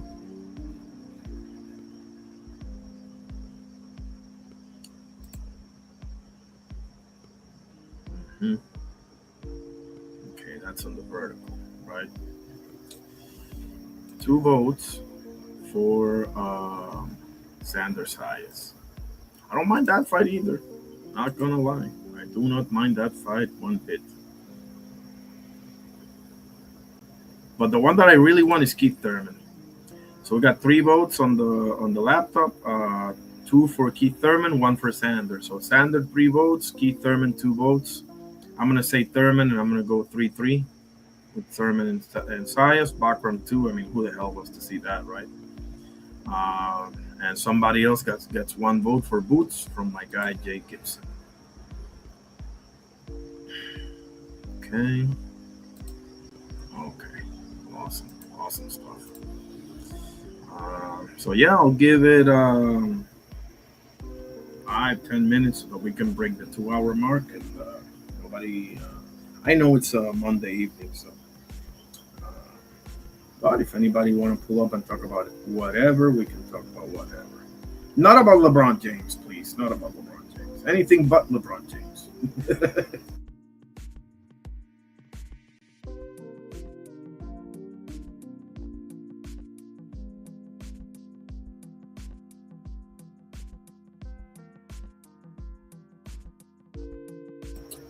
Let me show this other thing in Fight Hub about. Again, this is not monetized. This is the disclaimer here for the copyright and everything. Okay, this is educational purposes only. So let's share screen and. Oh shit! Excuse me.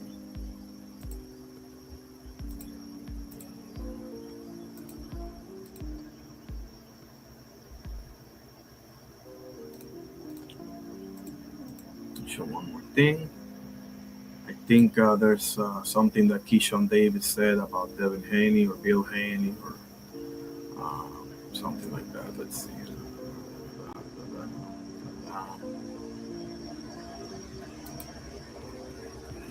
Fight Hub.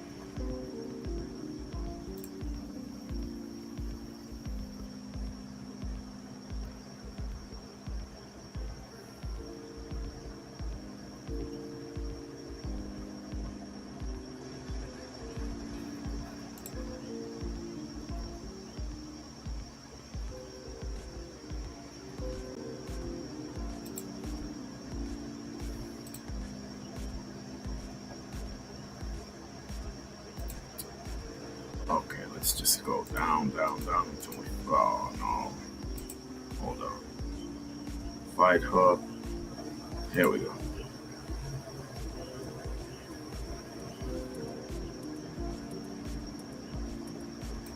Get only the photo. Okay, now we're talking. I told OG, get the on. Stop DMing me. Keep talking about. OG keep talking about. This posted on his story today. If you go on OG's story, you'll see that he posted.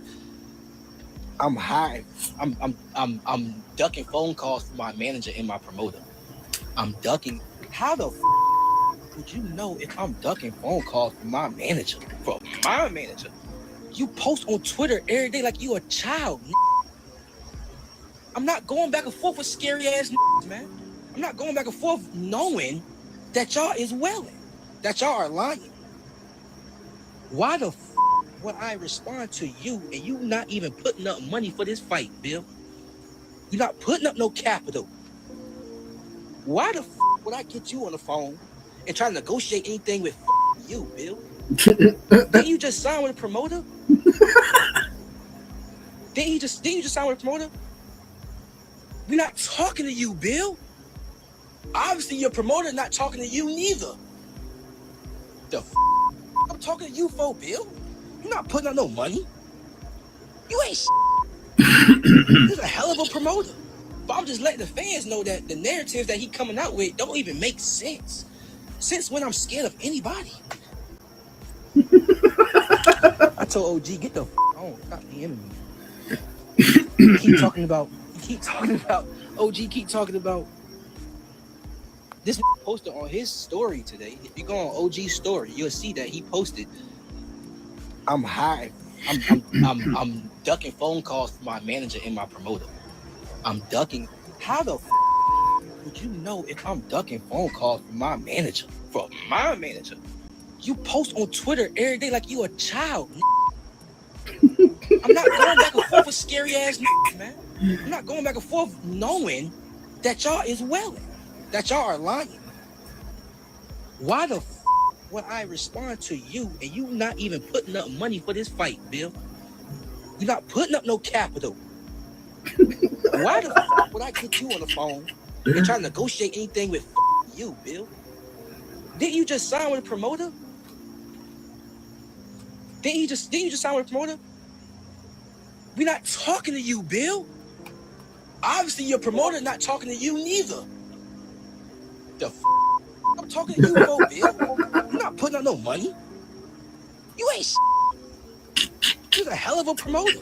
But I'm just letting the fans know that the narratives that he coming out with don't even make sense.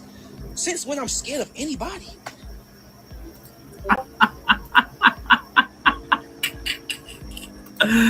Oh man.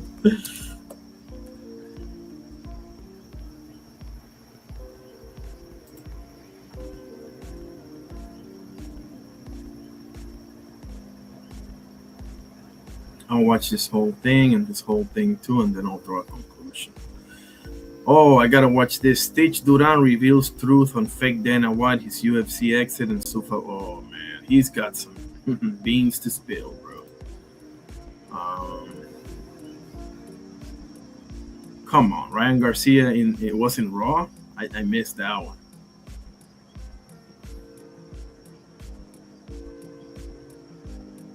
Wow.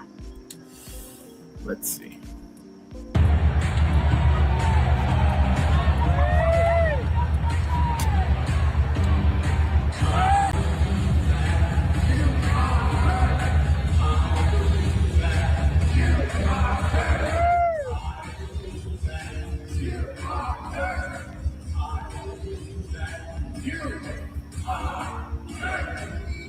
Whatever you do, Ryan, don't hit him with the left hook, please.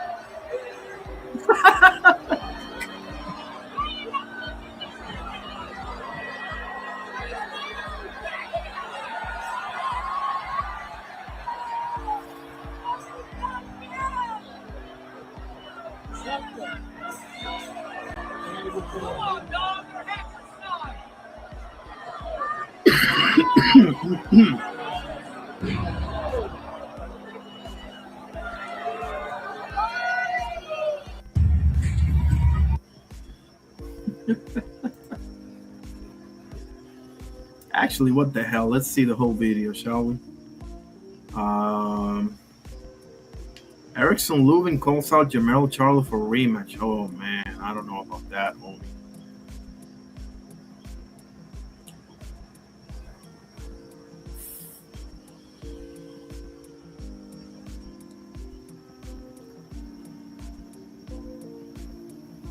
Robert Garcia taunts Bozy enemies about Woods versus Virgil. I'm up 1-0.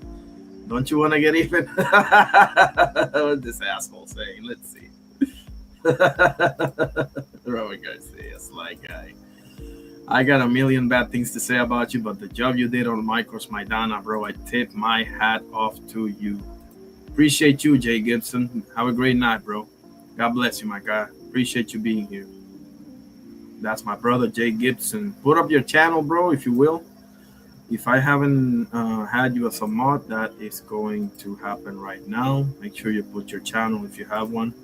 Appreciate you, sir. For sure. Let me make you a mod right now. Let's see. I see you all on other panels, and I know you're for real, so. Fire, yes. There it is. There you go, my guy. I got you in blue now. Yep. Fire, yes. Let's watch the whole thing, huh? How long is this? Let's see.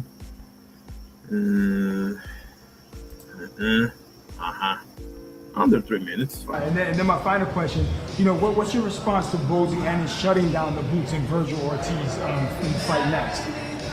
Okay, what was that again? Bozy, he had a response and he said that he's shutting down the Virgil Ortiz and Boots fight. He doesn't want it to happen next. What's your response to that? Well, look. Is it back to the same, like he doesn't have a choice, maybe? Look, I think at this point, if now that Kelly's out, because there's no way they could put him in November, he doesn't have a choice. And the zone is gonna push for that fight. Eddie should also push for that fight. We're pushing for the fight. So there's no excuses. I know as a trainer also, I know that that's his son fighting. So he also wants him to maybe have a few more fights, just like any dad would choose for their son. But at the end, they've also had their moments to say we were ready. Virgil didn't accept it. Well, now there's no excuses. Right now the fight's there. Bozy, I know that he's the dad. He knows that it's not going to be an easy fight. So maybe he chooses to go other directions. He knows my team is a hardworking team. He knows my team is always going to be in great shape. We already faced them with Raymond Morataya and Andy Cruz, and everybody knows the results. Raymond looks sensational, looks strong, and he knows that we have a solid team. He knows that my team is going to go out there and put the best, do the best out there to win their fight. So maybe that's his reason to be maybe avoiding it. I don't know. Okay, I just have to do this. Appreciate you, bro, for sure. I just gotta do this, right? I'm Robert. Look, I gotta do it. Bullshit. Arnold, say that again, Bullshit. please. Bullshit. Okay, thank you. See, Arnold said it for me, but let's keep going because we're not done here. We're not done here. Hey, what's... Shut up. Okay, let's see. I could be wrong. Hopefully I'm wrong, because I think there's no other excuse. The fight should happen by November. So you're one up on Bozy, and in order for him to tie you, they have to do the Virgil. Wouldn't he want to get even? Wouldn't he want to get even? Absolutely. I'm sure Right? he's going to listen to this. He's going to hear this, and he's going to definitely respond. We're He going would to love to get even. I'm sure he would love to get even. I know he's not a runner. He's not afraid. So let's do it. We either tie 1-1 or I could be up 2-0. 2-0. Right? There you have it. That man. would be awesome. That's it. I mean, the fans are going to go crazy for this fight. It's going to be one of the fights of the year. Great fight. And I know the way Boots thinks and the way he fights, it'll definitely be one of the best fights of the year. But the fight needs to happen. Absolutely, man. You No heard it excuses. here first. The great Robert Garcia. Thank you so much for your time. I hope it happens. I'm pretty sure we're going to. Talking about excuses, huh? How fucking ironic, huh? How fucking ironic. Boots come in the ring. A few moments later, my dream fight is Errol Spence. Yeah, piss off, homie. Go sit at the kids' table. But he does have a point when it comes down to Josh Kelly being out and Fundora has a fight coming up. So he does have a point. But I'm going with my guy, Jay Gibson. Fight Tim Tszyu and Virgil fight Bakram or Abbas. How does beating Erickson Lubin get you a title shot, man? I'm still trying to figure that out. Johnny Boy and Fight Hype, man. We on the west side of Manhattan. I'm here with my guy, Erickson Lubin, man. Talk to Do I have the educational purposes thing up? Let's see. Yeah, there it is. Okay.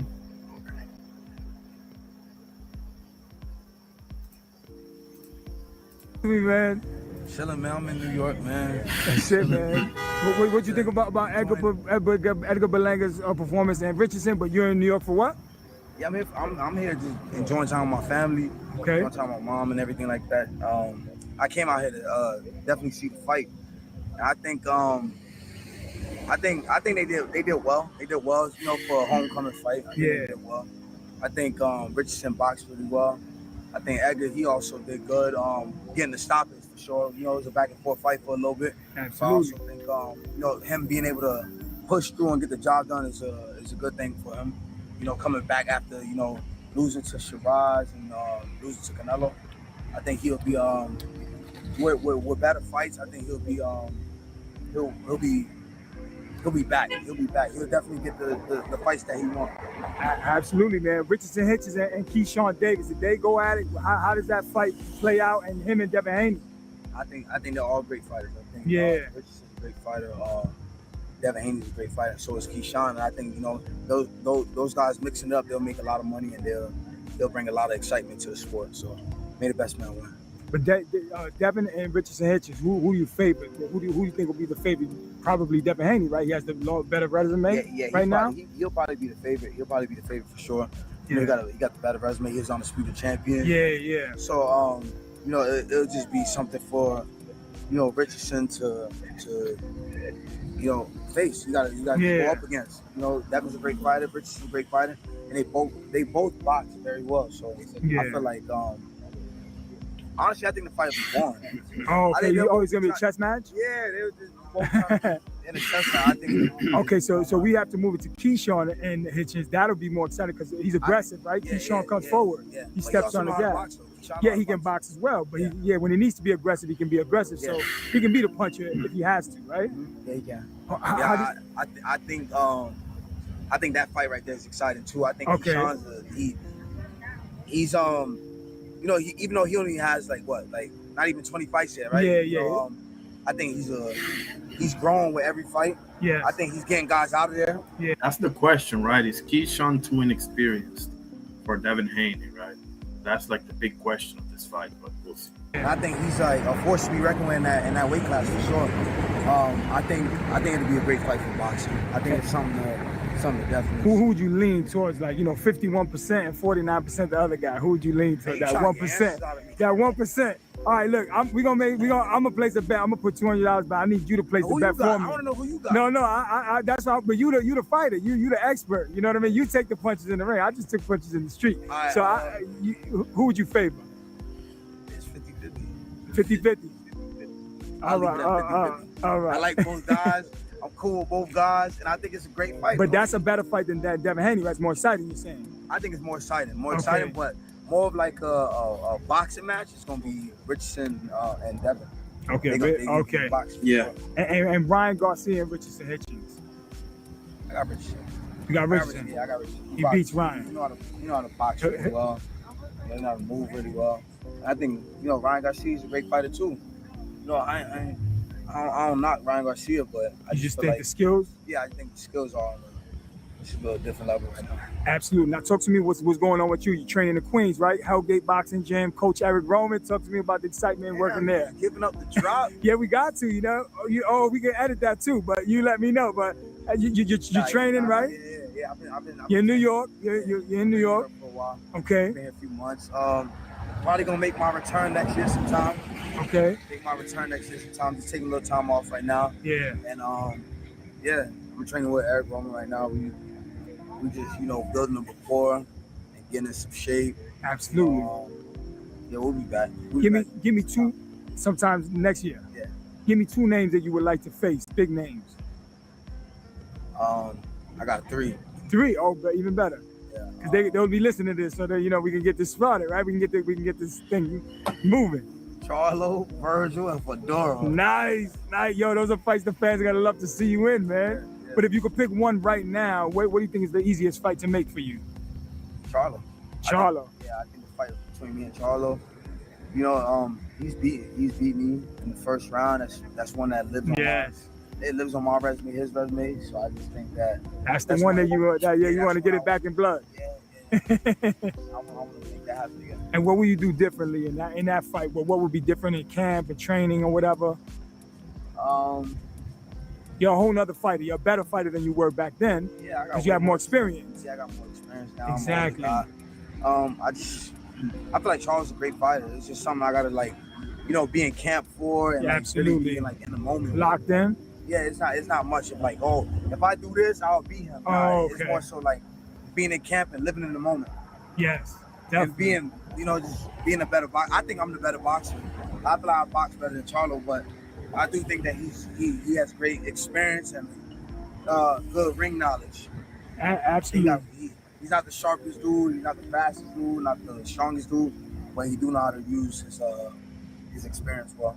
Absolutely. And final thing, Conor Ben and Ryan Garcia wins that fight. I ain't gonna lie, it's a 50-50 fight to me. I think I think Conor Ben is like, a little more agile and more swifter than Ryan Garcia, but Ryan Garcia, he also got that pop and he's fast. He got good little speed to him, good little left hook. And I think that it's gonna be an exciting fight. I can see both guys probably getting dropped, or Ryan getting dropped, or Ben getting dropped. It's a 50-50 fight. I think it's a good fight too. There you have it, the one and only Erickson Lubin, man. Okay, Erickson Lubin, planning for a comeback. Mill City.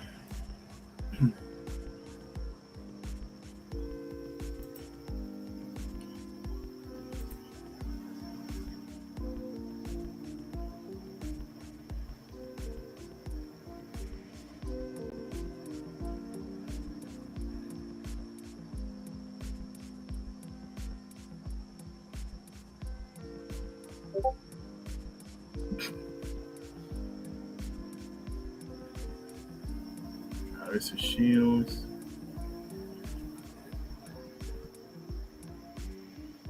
Onion Tarver drops bombshell. Okay. Mike Tyson and Nico Ali reveal they want to help fighters. Biggest fight of my career right now is happening outside the ring, where I'm sticking up to fighters, trying to protect fighters, and do exactly what you said. But then again, you have to work with fighters, because fighters have to help protect themselves too. Yeah. Well, like I said before, this is the only business that's been created, and it's been created crooked. Yeah. And it's so, and as you know now, how most difficult it is to make this a legit business, where people are not robbing, stealing your money. This business was built on that, robbing people, taking advantage of people. I would have fiduciary duty, because if they get jammed up, I have to pay for it. Yeah.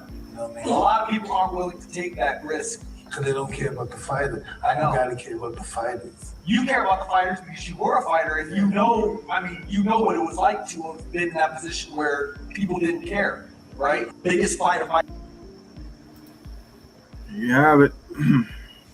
That's about it for me.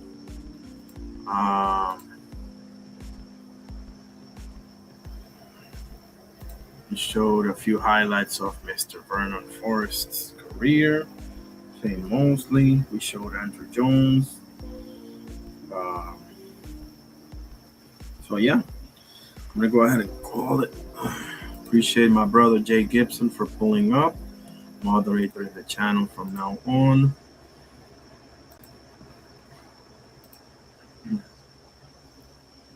Appreciate you all for seeing the show as well. For folks on X, I dropped my channel link and everything if you'll want to pull up. And y'all can join my Discord server. Here is the link. Excuse me, to the Discord server. Just a second. I'll put it on the chat right now. Join my Discord server, where I post daily news, highlights, UFC, wrestling, boxing, obviously, basketball, baseball. We can talk too. I got voice channels. I don't have to be live. You can pull up and DM me if I'm available. I'll come down and chop it up with you. All right, so let's do this properly. In the name of the Father, Son, Holy Spirit. Our Father, who art in heaven, hallowed be thy name. Thy kingdom come, thy will be done on earth as it is in heaven. Give us this day our daily bread, and forgive us our trespasses, as we forgive those who trespass against us.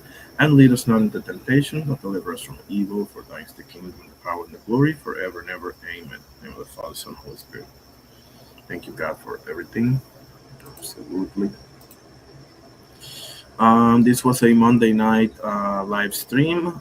We should come back tomorrow for a tribute to Ricardo Finito Lopez's birthday as well, and Errol Spence's career, along with some more boxing news for you guys. So I appreciate you all, and until then, this was your boy Irony Boxing. Peace out. See you all soon. God bless.